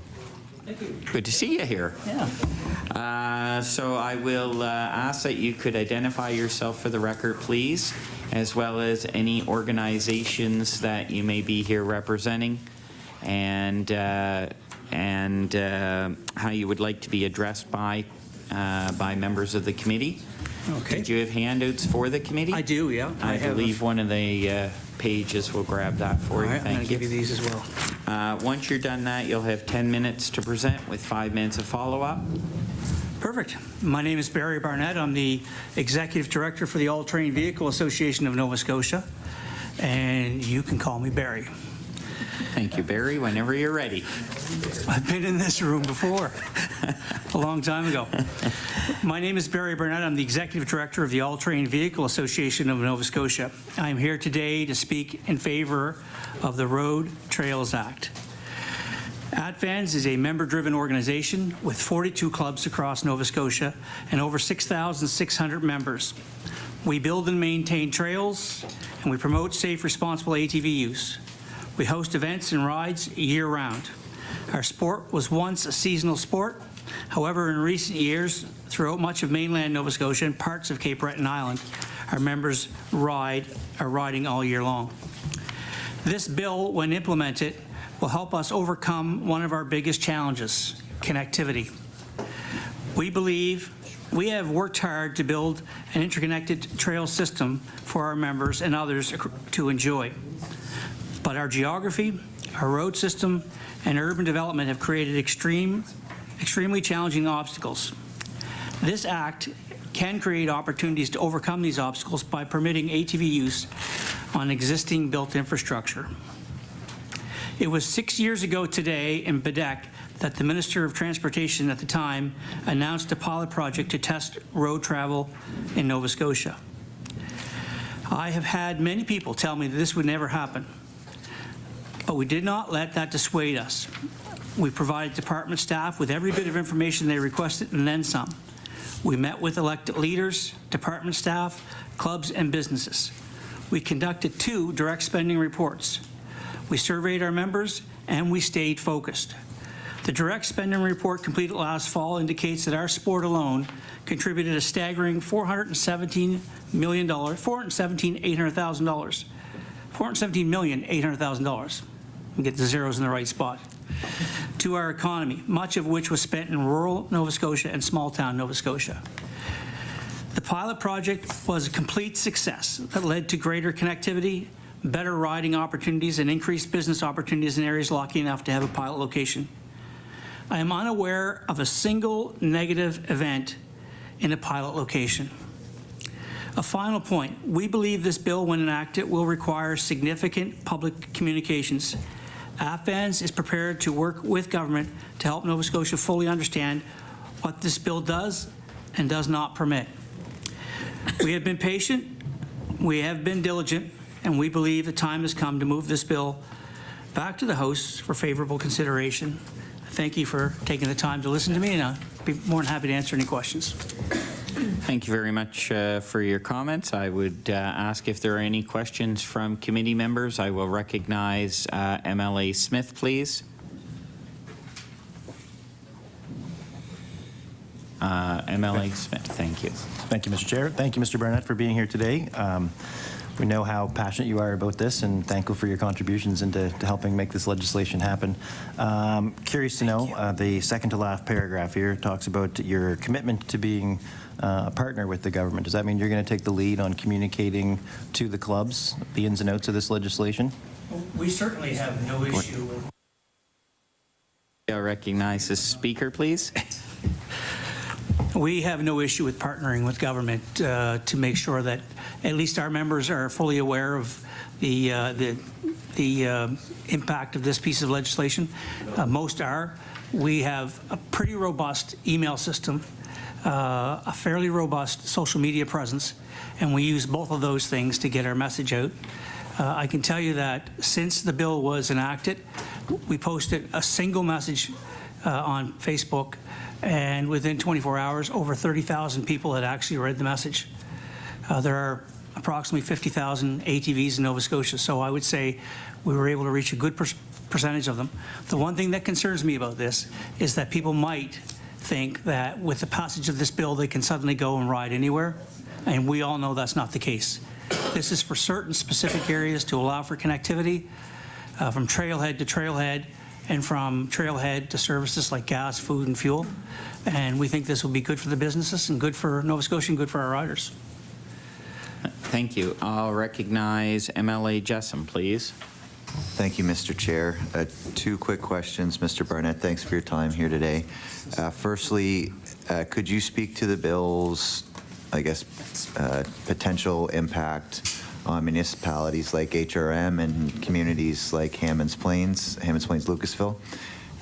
And secondly, could you speak to your thoughts on whether or not an initiative like this should be complemented by funding for capacity around issues pertaining to enforcement or challenges, or I guess recognizing that the pilot project went smoothly and there were no incidents, do you believe that it would be reasonable to complement this type of initiative with additional capacity for enforcement of issues as they arise? Mr. Barnett, please.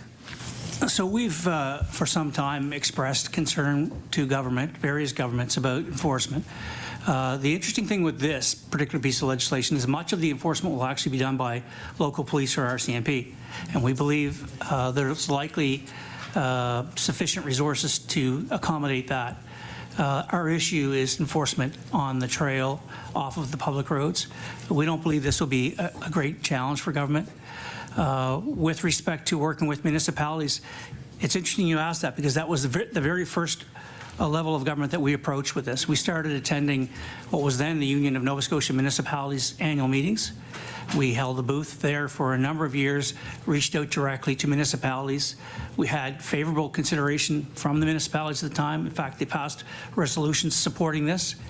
And we've since received correspondence from the town of Oxford, from the town of Yarmouth.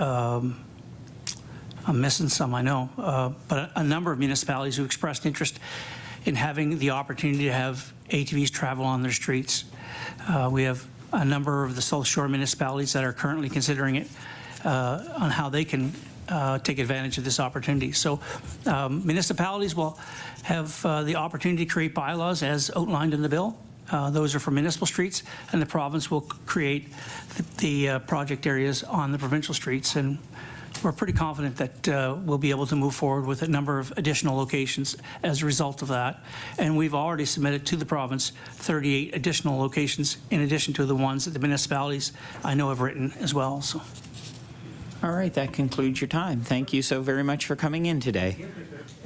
Maybe you can move the motion at the end of the day for all time's sake. We'll move on to our next speaker, which is David Hensby, please. Good afternoon or good morning, Councillor Hensby. It's nice to see you today. If you, just before you begin, if you could state your name for the record, please, as well as any organizations that you may be here representing, and how you would like to be addressed by the committee members. You'll then have 10 minutes to address committee with 5 minutes of follow-up questions by members. Thank you very much, sir. Good day, my name is David Hensby. Perhaps some of you may know me as the Halifax Regional Municipal Councillor for District 2, Preston, Chesapeake, Eastern Shore. And I was also the MLA for the constituency of Preston from 1999 to 2003. And I'm no stranger to this process, but I spent many hours in the legislature red chambers and the committee rooms of the old dentist building, but this room is a new one for me. So I'm looking forward to this presentation opportunity. And you would like members to address you as? David's fine. Okay, whenever you're ready, David. Thank you for this opportunity to permit me to make some remarks about Bill 273, the Road Trails Act. It's been a long road to get to this point where we can finally allow access for OHVs on public roadways. As a caucus member of the John Ham PC government, I and also Barry Burnett was also a colleague of mine at the time. We advocated to get some sort of rules and regulations for OHV use and what access they ought to have to get around our province. Back in March 2003, 20 years ago now, the government of the day formed the OHV task force and asked Nova Scotia's own private research and engagement agency, Voluntary Planning, to consult and study this issue in greater detail. In February 2004, there was an interim report called Out of Control, and then a final report was published in November 2004. There were many recommendations made for legislation and regulations on OHV use. Plenty of those recommendations have been put in place in some form or another from previous related legislation, but the issue of public road access was still outstanding until today. However, the proposed legislation, in my opinion, does not go far enough, but it is a good start. It expands upon the recent OHV pilot projects of limited road access to get from point A to point B for local trail connectivity. There are some points I'd like to see some clarification or improvement upon. There are some controlled access highways in our province that have act-grade level intersections with local roads that do not have a formal interchange superstructure. These are usually marked with the yellow exit sign instead of the green exit signs. There ought to be some sort of allowance to permit highway crossings at these specific locations, but how can one cross the highway safely where there isn't any overpass, bridge, or tunnel? For example, exit 17 at Highway 107 East Preston is such an intersection. Perhaps presently they're precariously crossing the 100 Series Highway at a point near the Robinson Lake Back Road. I would prefer to see them cross at exit 107 at exit 17 with a flashing beacon light similar to those used for pedestrian crosswalks that can be installed and be used as an indicator signal or to alert motorists and an OHV users attempting to cross the highway. Also at Highway 107 exit 20 Porters Lake, the interchange overpass was renovated to have a wider sidewalk and a higher raised railing to allow for safer pedestrian and cycling crossings. There is a paved pathway on both sides of the eastern ramps with the bulwark posts that block OHV access. It would be far easier and cheaper to remove those bulwarks and allow OHVs to pass through. It would be far more cost effective instead of digging a proposed $1 million tunnel passage underneath the highway. It should be noted that the old Rails to Trails corridor, the Blueberry Run, is one of those few remaining multi-use trails left on the Trans-Canada Trail that allows motorized and equestrian users, and it comes right up to the exit 20 interchange, but they're not allowed to use it in order to get across over the highway. And from there, it's an easy and short connection to get to the various services of the Porters Lake Shopping Center, such as the gas stations, coffee shops, restaurants, and stores. With respect to OHV equipment, I was wondering why a horn is not being asked for. I'm not sure if a horn is standard equipment on OHVs, but it should be. The noise of an OHV engine may be loud enough to alert anyone that a machine is approaching, but what happens when electric OHVs become more the norm instead of the gas-powered models? We all know that bells should be mandatory on all bicycles because they are too often sneaking up unexpectedly upon pedestrians on our trails and streets. In regards to OHV speed limits, the legislation pegs it at 25 kilometers an hour. Shouldn't an OHV have the same regulated speed as an e-bike can go? I believe e-bikes are designed and can travel at a rate of a speed of 28 miles per hour or 45 kilometers an hour. I would suggest a simple rule of thumb such as 50% speed ratio, whereby an OHV must not travel no faster than half the posted speed of the traffic signs posted along that roadway. For example, if the speed limit for cars is 50 kilometers an hour, then the OHV should be limited to 25 kilometers an hour. Or if it's an 80 kilometer zone, that will allow the OHV to go up to 40 kilometers an hour. I'm grateful for the three provisions in the proposed legislation to allow municipalities the ability, by bylaw, to make regulations for OHV use and to designate municipal highways, streets, and roads, or parts thereof, as a road trail. I think this will help boost the economy of our suburban areas where the trails and old road reserves in the rural areas come into the municipality where they have local control over their own roadways. I implore you to do as much as you can to make the trail connectivity and road access easier for OHV users to reach into our rural communities where this type of legislation can have a greater impact on the rural economies across the province. Thank you for listening and taking into consideration my comments for Bill 273, the Road Trails Act. Thank you. Thank you very much, Councillor Hensby. We do have at least one question, I think, so I'll recognize MLA Taggart, please. Thank you, Chair. It's more of a comment, I think, David. I appreciate that that long ago that you folks were looking at trying to do something to accommodate and I believe certainly make safer ATV travel on the roadsides. I just love to comment. I didn't get a chance when Mr. Barnett was up, but we've said a lot about the value of to the economy of rural Nova Scotia. And there's no question about that for me in communities like Tatamagouche and Five Islands and all up along the shore. Absolutely no question. But I also want to comment, I think it's important people realize that it's a huge benefit for people from the urban core as well. My communities fill up on the weekends, both winter and summer, not as much in the winter, of course, but this has become a very significant family recreational activity. On any given Saturday or Sunday out by my home, you know, there'll be groups go out by, but mom and dad will be in side by side, and the kids are in a dirt bike or something. I hope that's in the legislation. But I really just wanted to say this. I appreciate that you folks have been engaged and working towards this for years, and that I think it's done a lot for safety as well. Thank you. Thank you, MLA Taggart. Question from MLA Jessom, please. Thank you, David, for being here through the chair. Just kind of building on my question to Mr. Barnett previously, this provides an opportunity for municipalities to create bylaws to enable this type of access for OHVs. I'm wondering, though I don't expect you to speak on behalf of the HRM, I'm wondering if you could speak to any appetite for the HRM to advance, or councillors within the HRM to advance these types of thoroughfares in communities such as mine, Hammonds Plains, Lucasville. I'm sorry, to the speaker, please. Thank you, sir. Thanks, Ben, for the question. I believe that there's be a challenge in certain rural, not in rural areas, but suburban and urban Halifax. Some of the councillors may be a little reluctant, but I believe it's important for us at least have an ability to tackle it. I know the rural councillors will probably appreciate seeing this type of legislation, especially where the province has full rules and regulations on their roadways, but I'm looking forward to the opportunity of trying to have some connectivity to the trails that the municipality owns and controls with rural Halifax. I For one example I can think of off the top of my head would be the Shearwater Flyer Trail.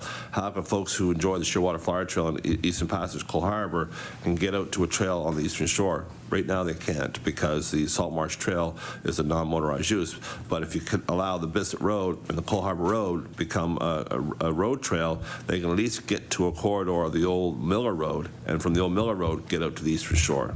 So there's an opportunity there to make that connectivity from an urban area to the rural areas. Thank you very much. Any other questions? If not, thank you very much for taking your time to come today. Thank you very much. Thank you. So members, we only had the two presentations in regards to Bill 273 Road Trails Act, so I would like to look for a motion that presentations on Bill number 273 Road Trails Act be now concluded. MLA Smith. Thank you, Mr. Chair. I move to close debate on Bill 273, the Road Trails Act. Thank you. We have a motion to close. All those in favor signify with aye. Aye. Those opposed, nay. Thank you. And I'll now look for a motion to refer this bill back to the House with no amendments, and that would recognize MLA Smith for that, please. Thank you again, Mr. Chair. I move to refer Bill 273, the Road Trails Act, back to the House without amendment. A motion on the floor. All those in favor, please signify aye. Aye. Any opposed, nay. That's carried. Thank you. So we are running significantly ahead of time. I don't know if we have any of our next presenters here, Robin McIntosh or a variety of others, to revert back to Bill 262. So we are running like a half an hour earlier. So, what? Too efficient. Yeah, I know. So perhaps what we could do is take maybe a 15-minute break, if that's okay with members, and then we'll come back at 12:15. Sounds good. All right, thank you, everyone.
Okay, so I'm not quite sure if we have, we'll call proceedings back. I'm not quite sure if we have our presenters here yet. They were scheduled to appear 12:30, and I do know that we're running a little bit early. Just checking to see if we have any presenters. We still don't have any presenters, so they weren't officially scheduled till 12:30, so we'll continue recessing for another 15 minutes until 12:30. Thank you.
All right, members, we'll call committee back to proceedings, please.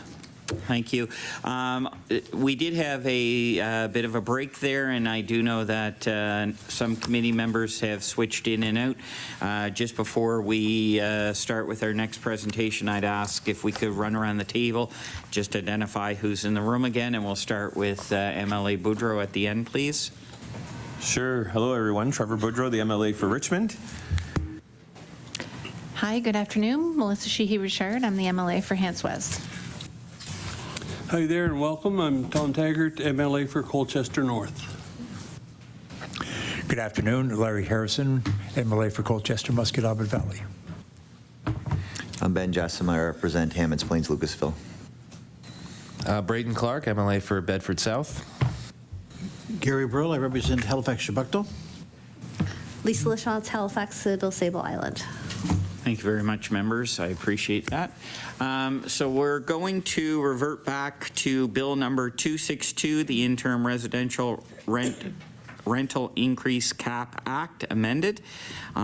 We have exceeded our 8-speaker time frame. We're now moving on to speaker number 9. So I would remind all speakers from here forward that speakers have 5 minutes to present to the committee, and then the committee has 5 minutes to follow up questions. And I'd call our next speaker, Carolyn Scott, Anna Kimoto, Katie Chestlock, Devin Smith, AJ Stevenson, if they would like to come forward. Thank you very much. And I know I probably said somebody's names wrong because that's kind of the running joke that I never get them right. So what I will do is I'll, in just a second, let everybody identify themselves for the committee members to make sure your names are captured for the record. And then you'll have 5 minutes to present. So if we want to go from my left, if you want to identify yourself. And Sure, I'm Katie Cheslock. And I'm Anna Kimoto. I'm AJ Stevenson. I'm Devin Smith. Good afternoon, I'm Caroline Scott. Okay, thank you very much, everyone. And whenever you would like to start, I'll start your timer. Hello, Minister Johns and the committee. We are here as representatives and founders of the Dalhousie Mutual Aid Society. We are deeply concerned with the magnitude of the housing crisis in Nova Scotia. We, along with our classmates, our neighbors, and our friends, have experienced the stress of the enormous lack of affordable housing and regulation regarding fixed-term leases. The lack of affordable housing in Nova Scotia has been felt most significantly by lower-income individuals and students like ourselves. We are here in support of Bill 262, proposed to keep the rent cap in place through 2024. We appreciate. Next speaker, please. We appreciate Bill 262. However, we would like to see a formal commitment to a 5% cap by adding it to the bill, or have a metric included that will be used to set the cap in following years. In addition, we would like to voice our support for a solution to fixed-term lease loopholes. The extended rent cap only goes so far, and without proper rent control and the passing of a fixed-term lease legislation to close the loophole, the current rent cap falls short in protecting housing for the majority of Nova Scotians. The fixed-term lease loophole will continue to allow landlords to circumvent the rent cap. Therefore, it is essential that both are passed. The government should either limit the number of fixed-term leases or change the rent cap to apply to specific.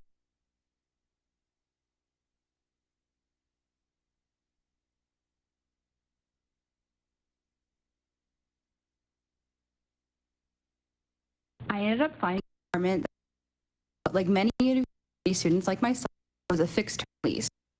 I have a learning disability. Due to the stress of university, I am unable to handle a part-time job during the school year, meaning that I have to rely on strict budgeting in order to manage my money.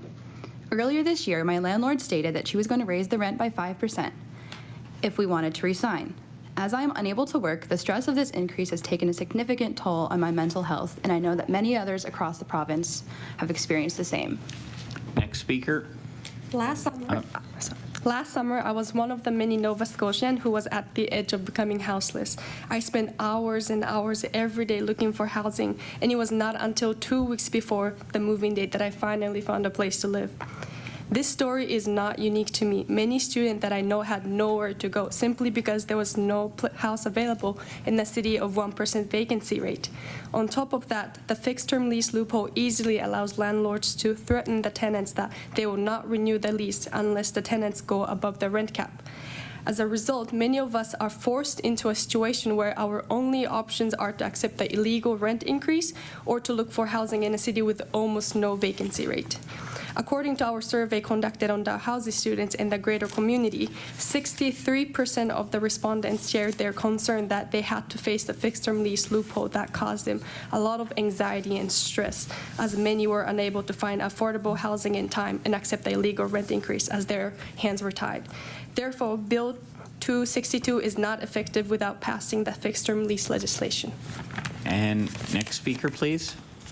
The testimonies we've shared and the concerns that we hold are not unique to us. The effects of the housing crisis are being felt across the province, and something needs to change. Furthermore, we recognize that, as is indicated by the newly released provincial budget, improving the healthcare system is currently an urgent priority in this province. With this in mind, we urge you to consider that affordable housing is an extension of healthcare. Having a safe place to sleep directly impacts the mental and physical well-being of Nova Scotians, and we implore you to pass legislation that promotes affordable housing as an extension of the action being taken to improve the healthcare crisis and the overall quality of life in this province. Thank you. Thank you all very much. And I will say that's unique. I think it's the first time I've seen 5 people all present that way, so thank you. I'm going to go now to committee members for questions, and I'll recognize MLA Burrell, please. Well, thank you for this great explanation. I want to ask you in a little more detail about, and you can decide who would be best to answer maybe, about fixed-term leases. We hear the fixed-term lease issue, you know, that landlords offering only fixed-term leases and then not renewing them, so there'll be a new tenant so they can get around the rent cap. We hear this described very often as an occasional thing, as something, and we've heard it described this morning, as something that a few bad apples of landlords do. And so I want to ask you about your own experience of the rental market in the city, and if it seems to you that this is a rare, occasional, few bad apples matter, or if it seems to you like it's the real lay of the land at the moment. I'll recognize who would like to speak. Can you tell me your name again? My name is Katie Cheslock. Katie Cheslock, thank you. Sure. So we come to you as 5 students representing the Mutual Aid Society, but also as 5 people who are all on fixed-term leases. And I think we all have, you know, we're all part of a community with a vast different network of students, and I think we can all confidently say that the vast majority of the student community is currently dealing with fixed-term leases. From my own personal experience, I can share that when looking for a lease, I have never once been offered anything other than a fixed-term lease. I'm in my 3rd year as a Dalhousie and King's College student, so it hasn't just been one round of looking for a place to live, and I have never been offered anything other than a fixed-term lease. And per my conversation with my peers and my fellow society members here with me today, I know that that's not a unique experience, and people tend to say that it's just a few bad apples, as was just mentioned, but it's not. It's everywhere, it's pervasive, and it's the only option that anyone is in our demographic is being offered. Recognize MLA Clark, please. Thank you, Mr. Chair, and thank all of you for being here today. I was going to ask about the fixed-term lease issue as well, so I appreciate your answer, but I just wanted to make a comment. We've been here for 2 hours and 40 minutes this morning with a break, but I think the 5 of you are the first presenters we've had today who are actually our renters, kind of, you know, actually living in the system. Not to say that landlords' experiences aren't valuable, but to have the voice of tenants and people who are dealing with these issues on a day-to-day basis is really valuable. And for us as elected members, it can be easy to look at issues kind of abstractly and theoretically, but the fact is that there's 300,000 people in Nova Scotia, you or 5 of them, who are renting in this province and who have to deal with the anxiety and stress and worry of what's going to happen when your fixed-term lease or your lease expires. So I just wanted to thank you all for being here. It's really valuable, and I certainly would not have been even of the mind to do this when I was a student at Dal, to come forward to law amendments. So I salute you for doing that, and thank you for bringing your experience today. Thank you. Thank you. You just wanted to get in there that you went to Dal, right? Were there any other questions of committee members? If not, I thank all the presenters for taking the time and coming today, and I hope you have a great rest of the day. Thank you all very much. Thank you. Thank you all. What's that? That's right. I knew. Moving on to our next presenter, Robin McIntosh. As you're coming to the microphone, I would ask if you when I give you the chance, if you could identify yourself for the record, and if you're here representing any organizations, if you could let the committee members know that as well, and then how you would like to be addressed by committee members. You'll then have 5 minutes to present with 5 minutes of follow-up. Thank you. My name is Robin McIntosh, and I am here representing myself. Okay. You can address me as Robin. My pronouns are she and her. There's a little 7-year-old girl who runs down my hallway every day at 5 p.m. Hearing her laugh and yell as she races home is the favorite part of my day. Her and her mom and her dad make living in my building feel like a home that come August I will no longer have. While I was encouraged to see the addition of the Interim Residential Rental Increase Cap Act several weeks ago, I can't help but express my deep disappointment that the notable challenges we are facing with fixed-term leases was not addressed. Let me be clear, I don't believe that fixed-term leases are inherently bad, and they can be, when used properly, serve an important purpose. But until that purpose can no longer be used to evict tenants solely to raise rents beyond the rent cap, the policies around fixed-term leases need to be addressed as an integral part of Bill 262. Now, I'm not sure how many of you are renters, but trying to find a home in a market with a 1% vacancy rate and skyrocketing rents is extremely disheartening. Up until recently, one of my bigger concerns as a renter was whether there was a crane too close to my building on a windy day. Today, my biggest concern is finding a new home. I signed a fixed-term lease almost 6 years ago. It has been renewed year after year with reasonable increases. This year, without explanation, it was not renewed.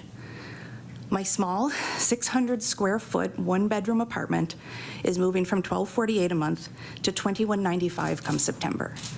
This increase of $947 per month was made specifically to avoid the rent cap, and I, along with other people in my building, are being forced to leave our homes at the end of the summer. My story and my situation, as you just heard, is not unique. Unfortunately, this is not a case of some landlords doing this to some tenants. Fixed-term leases are increasingly becoming the only option we have, and with them comes housing instability at a time where we are seeing unprecedented numbers of people actively homeless across this province. I don't know where I'll end up come fall. I have a great career here in the city. I don't want to leave, but it's looking like I may have no choice. We're not just tenants, and we're not just renters. We're a community of people. We're 300,000 individuals spread across the city and around the province, and we're being torn out of our communities by this housing crisis. I ask you all to consider addressing the fixed-term lease issue as part of Bill 262. Thank you. Yeah, thank you very much for your comments, and I do have one question so far, which is MLA Taggart, please. Thank you, Chair. Robin, sorry. I guess I'd like to ask you.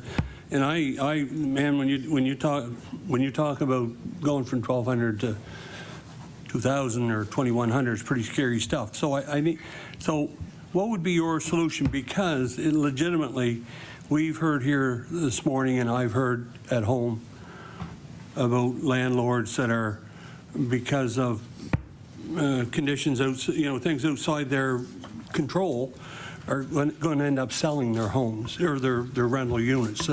Not so much big apartment buildings, but more like family duplexes and fourplexes and that sort of thing.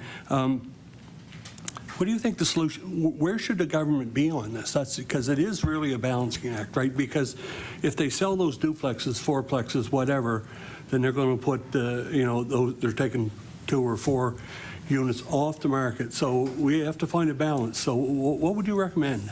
Recognize the speaker, please. My recommendation, I think, is it's so complex. It's a housing strategy. It's not a rent cap. It's not abolishing fixed-term leases. There is no one simple solution. We have a housing crisis at all levels. Would I have paid more for my apartment? Absolutely. Absolutely, I would have. Would I have paid an extra $947 without parking? No.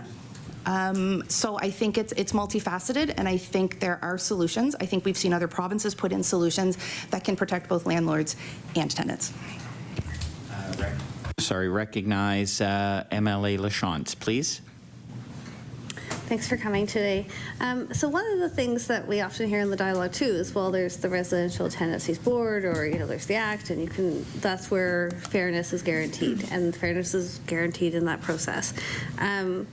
In this case, is there an option under the Act to go to residential tenancies? Can you talk a bit about Unfortunately, no. Legally, what is happening is allowed. The Residential Tenancy Board doesn't even hear my case because it is completely... I'm sorry. I'll recognize Chair, please. So no, there is no legal recourse that we can have, so we don't go to residential tenancies because there's nothing that they are able to do to help us. I know they would if they could.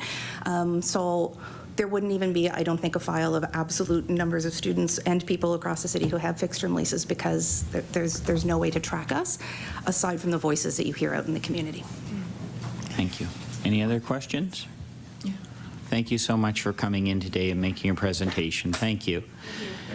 That concludes our presentations on Bill 262. So I'm going to ask for a motion to close presentations, and I'll go to MLA Sheehy-Richard, please. Thank you, Chair. I move that presentations on Bill number 262, Interim Residential Rental Increase Cab Act amended, be now concluded. So we have a motion to close presentations on this. All those in favor signify aye. Aye. Those opposed, nay. So if I do know there are some amendments specifically on this one. What I'm going to do is I'm going to move on to our next presenter. I don't believe there's any amendments on our next bill, so I'm going to let our next presenter present. We'll close public hearing on that, and then we'll revert back to any amendments for the residential tenancy, okay? All right, so having said that, we'll move to our next bill, which is Bill number 279, the Financial Measures Act. We have one speaker, and that would be Vincent Calderhead. So I would call him to the microphone. Good morning, sir, or afternoon. As you're coming up, I just quickly run down, if you could identify your name for the record, please, yes. As well as any organizations you may be here representing, how you would like committee members to address you.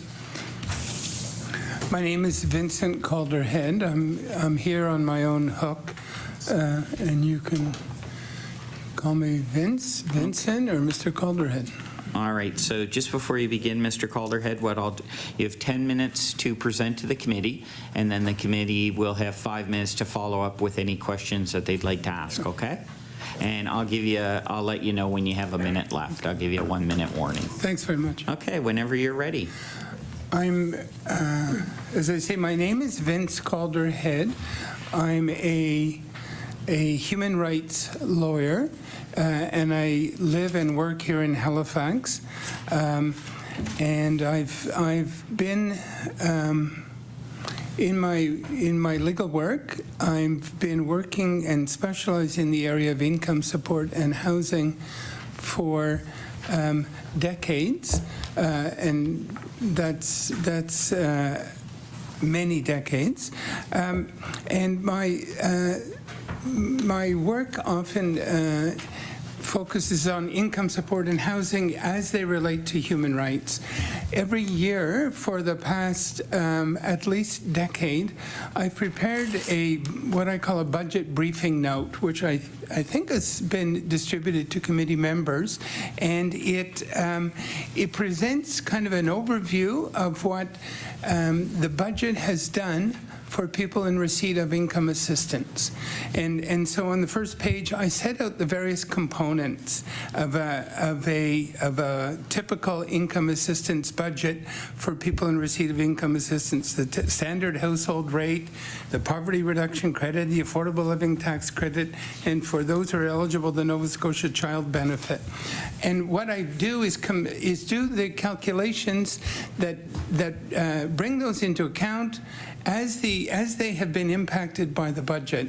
And I also, in the last few years, since Canada has adopted an official poverty line applicable all across Canada and adjusted in all of the various communities, taking into account price differences in those various communities, I compare those social assistance budgets with the official poverty line for purposes of illustrating what impact the provincial budget has had on those incomes. I set out scenarios for various typical income support assistance families in the following pages. So you'll see pages 2, 3, 4, and 5. Set out scenarios for a single person without disabilities. How much would they get per month? Well, if you ask most people on the street how much they would receive from the province by way of total income supports, they really wouldn't have a clue. When you tell them it's less than $750, so you can see it there on the right-hand side, halfway down the page on page 2, it's $748.92.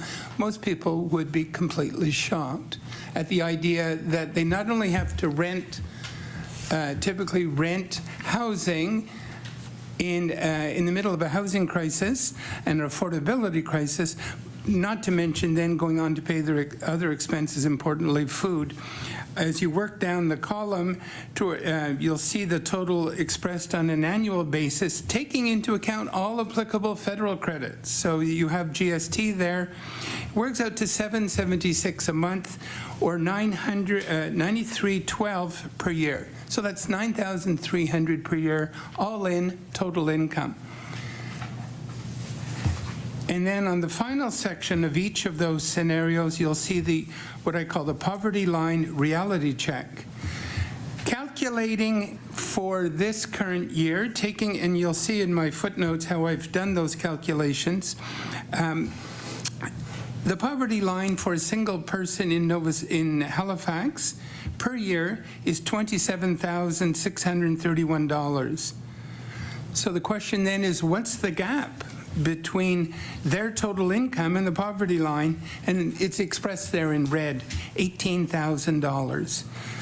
How close to the poverty line do they reach? And this is Canada's official poverty line, which, and I didn't spend a moment on this, but I'll say this is the cost of a basket of goods and services representing a modest, basic standard of living. And that's right at the bottom of page 1 of my submission. And so in this case, it reaches 33.7% of the poverty line. To your left on that column is how last year's budget left people. It was 35.2%. So with no increase this year in income assistance rates contained in the budget, we're dropping further and further below the poverty line. So I've taken you through for a few minutes about how the sheet works, and you'll see it then with some different scenarios.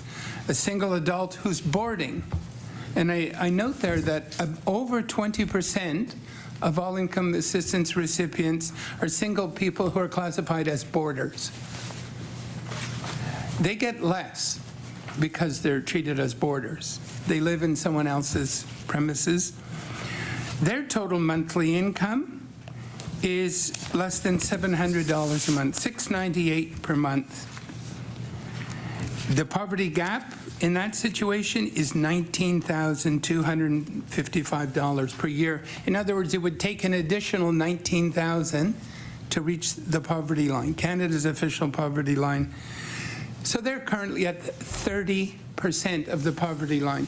To give you a bit of context, Statistics Canada, which maintains these official poverty lines, states that if you fall below 70% of the poverty line, 70, then you're classified as falling within deep poverty. I won't take you through the other scenarios. You have on page 3 is the single adult with disabilities. And this is a very typical, my understanding is 70%, over 70% of all income assistance recipients fall into this category. Single people with disabilities, there it is. Their total basic monthly income is $1,042.69, taking into account every source of income. How much did it cost for rent an apartment in Halifax for a single person? I don't know. I only caught a bit of the previous speaker's submissions, and my sense is that amount will obviously not cover it. So they fall $15,000 below the poverty line.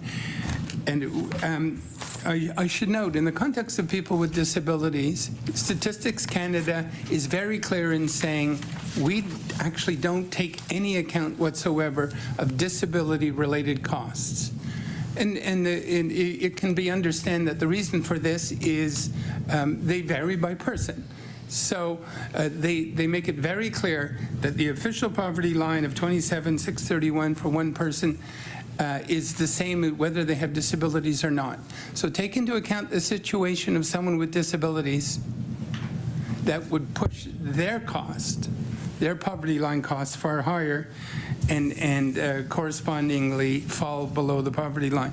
You have single parents there on page 5, and then the final scenario I have is on page 6, where a family with 2 children only reach 61% of the poverty line. And the only reason they've been able to not fall further is because the child benefit and so on. Let me then proceed to the last page where I make some conclusions. As a human rights lawyer, my main perspective is human rights obligations. Canada and Nova Scotia have very significant obligations under international human rights law to ensure an adequate standard of living for all. And so with respect to the official poverty line, and more to the point with respect to Nova Scotia's obligations, if you look at that table right on the last page of my submission, where I've set out in summary form the percentages, you'll see that each year in the past 2 years, during a period of extremely high inflation. 1 minute. The food costs last month were said to have gone up 10% year over year. How much has the income of an income recipient gone up? Nothing from the provincial government. So by choosing to not increase income assistance by a single penny, the province is choosing to increase food insecurity, in choosing to increase the inadequacy of families' ability to put food on the table. Under international human rights law, when you make families worse off, that's a clear human rights violation. So with that, I'll end my submissions.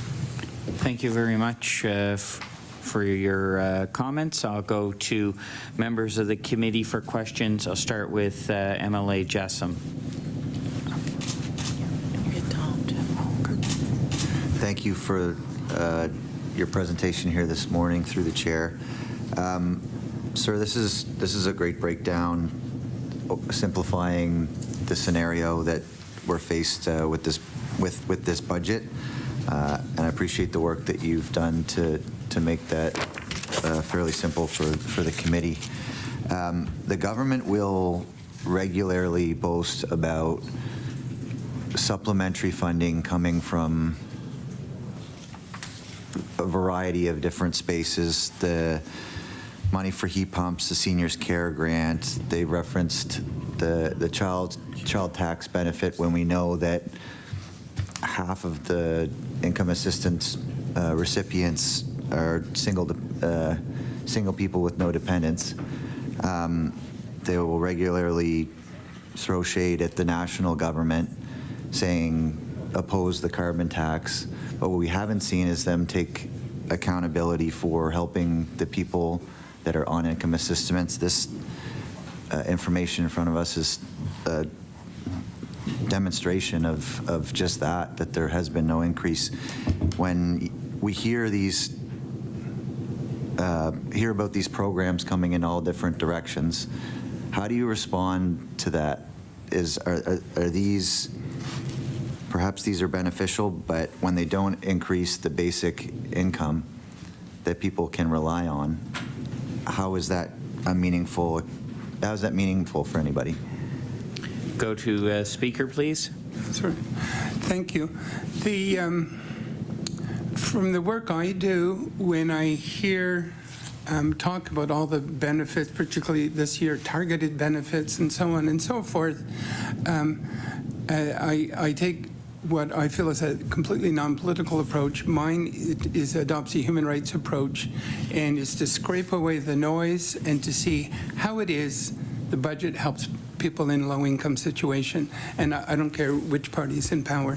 So that when I look at this situation and hear talk about targeted benefits and so on and this and that, my approach is simply to say, that's fine, that's great. I'm only interested in how it helps the very poorest of the poor. And in this case, the government's been quite open. It's done zero for the poor, except for those who have children. And I've set out the increases in the Nova Scotia child benefit. Bearing in mind, and you put it at 50%, it's actually over 70. It's closer to 75% of income assistance recipients don't have children. So to talk about child benefits may be useful for some, and it no doubt is. For most recipients, it does nothing. MLA Burrell. Thank you. You've pointed out that in a time of inflation, a freeze is not really a freeze. It's actually a freeze is a reduction or a cut. Could you comment on the impact on people of in effect with this budget, a 3.7% cut or reduction in their inflation-adjusted income on income assistance? Mr. Calderhead, please. Thank you. Yeah, in a real-world situation, we know that housing costs are fixed. And not only are they largely unaffordable for the very poor, but they're fixed. There's nothing that can be done there.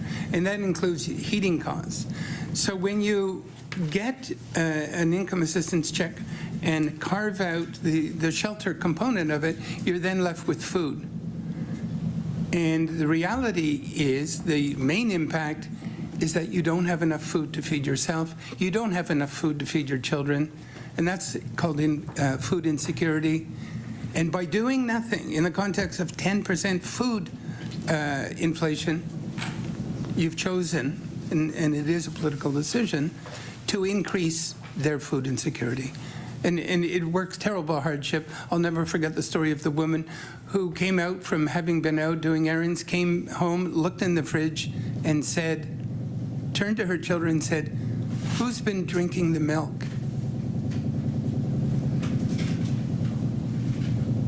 Just the thought of that makes one shudder.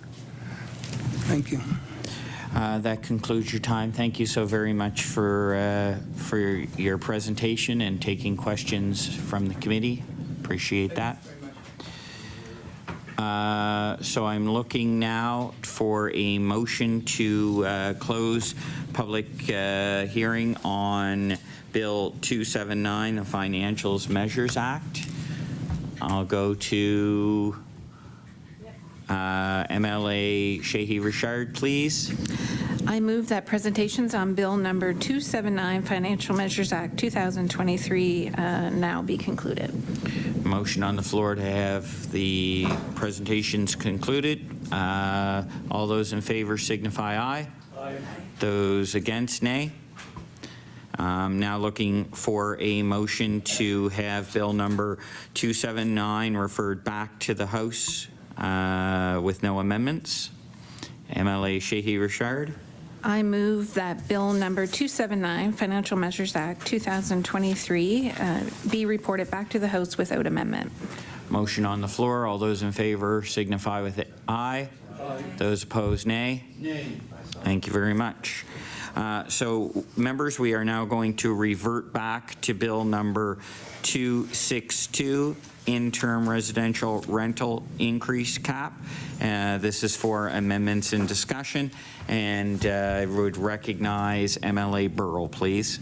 Thank you, Mr. Chair. We in the NDP wish to bring forward two amendments. I think it might be easier to discuss them if members had them in hand.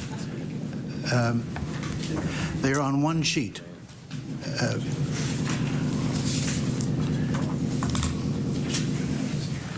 So for clarification, are you moving each amendment together? No, I would prefer to speak to and to move each amendment separately.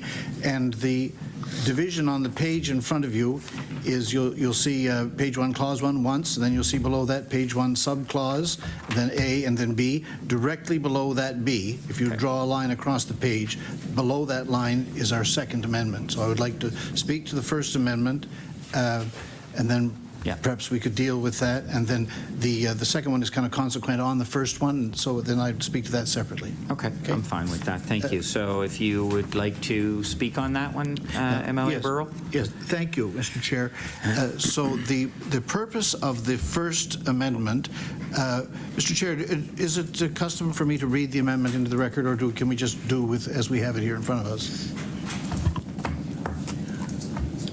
Totally your call. Okay, well, then I'll just say then that the effect of the changes that are outlined here in this First Amendment is to have the present bill include the 5 and 5 in the legislation itself. So the thought with the amendment is to follow the practice that was established in the Rent Cap Act of 2021, in which the 2% rent cap was in fact baked into the wording of the actual legislation. So this legislation differs from its predecessor in that there is in this legislation no mention of the actual numbers. So this amendment proposes that the numbers, which it is the government's intention to affix to the rent cap, in fact be included in the government's legislation. I think this is particularly important because the Act does not provide, as we have heard said this morning, does not provide any framework or any system by which the number could be calculated or derived. So in the absence of a framework or a system to derive it, or of the number itself, I think people are left in a situation where they cannot be expected to have maximum confidence in the predictability of what is going to take place. So I move the amendments as set out in the first two paragraphs of this LAC NDP 1. So we do have a motion on the floor. I'll look for discussion on that motion. Is there any discussion on this motion? Okay, if not, then I will call for a question on the motion that's on the floor. All those in favor signify with aye. Aye. Those opposed, nay. Nay. Thank you. MLA Burrell for your second. Oh, I'm sorry, that was defeated. We'll now move back to MLA Burrell for his second amendment, please. Thank you, Mr. Chair. So the second amendment is contained in the rest of the text on this change sheet, and it is addressed to the problem we've heard discussed a lot today, the skirting of the rent cap by fixed-term leases. The intention of the amendment is to alter the regime as it applies to fixed-term leases so that the good intentions of this Act cannot be skirted or avoided by widespread abuses of fixed-term lease provisions, having landlords conclude tenancies just so that they will be able to raise the rent for new tenants and be outside of the rent cap. So what we're proposing here is that this legislation, which covers rent cap for 24 and 25, is not going to be subject to the problems that we have seen in the 2021 legislation, about which we've heard lots of evidence this morning that it has not had as much of its desired effect as we might have wished, because it has been accompanied by so much use by landlords of fixed-term leases in order to get around it. So we're proposing an amendment so that the protections of the rent cap, which Bill 262 are intended to be provided to renters, so that these will not be able to be diminished in any respect by the abuse of fixed-term leases. That's the purpose of the amendment, and I move it. Thank you, MLA Burrell. So we do have a motion on the floor. Do we have any discussion on this motion? Then I would call for a question on the motion, please. All those in favor signify aye. Aye. Those opposed, nay. Nay. That motion is defeated. We will revert back now to looking for a motion to, or I'm sorry, we'll ask now for a motion to move the bill back to the House with no amendments. Do we have a motion? MLA Sheehy-Richard. I move that Bill number 262, Interim Residential Rental Increase Cap Act, be reported back to the House without amendment. Motion on the floor. All those in favor signify aye. Aye. Those opposed, nay. And that's moved back. Thank you, everyone. That concludes our meeting of the Law Amendments Committee today. Everyone have a wonderful day, and we'll see you when the House goes in at 4 o'clock.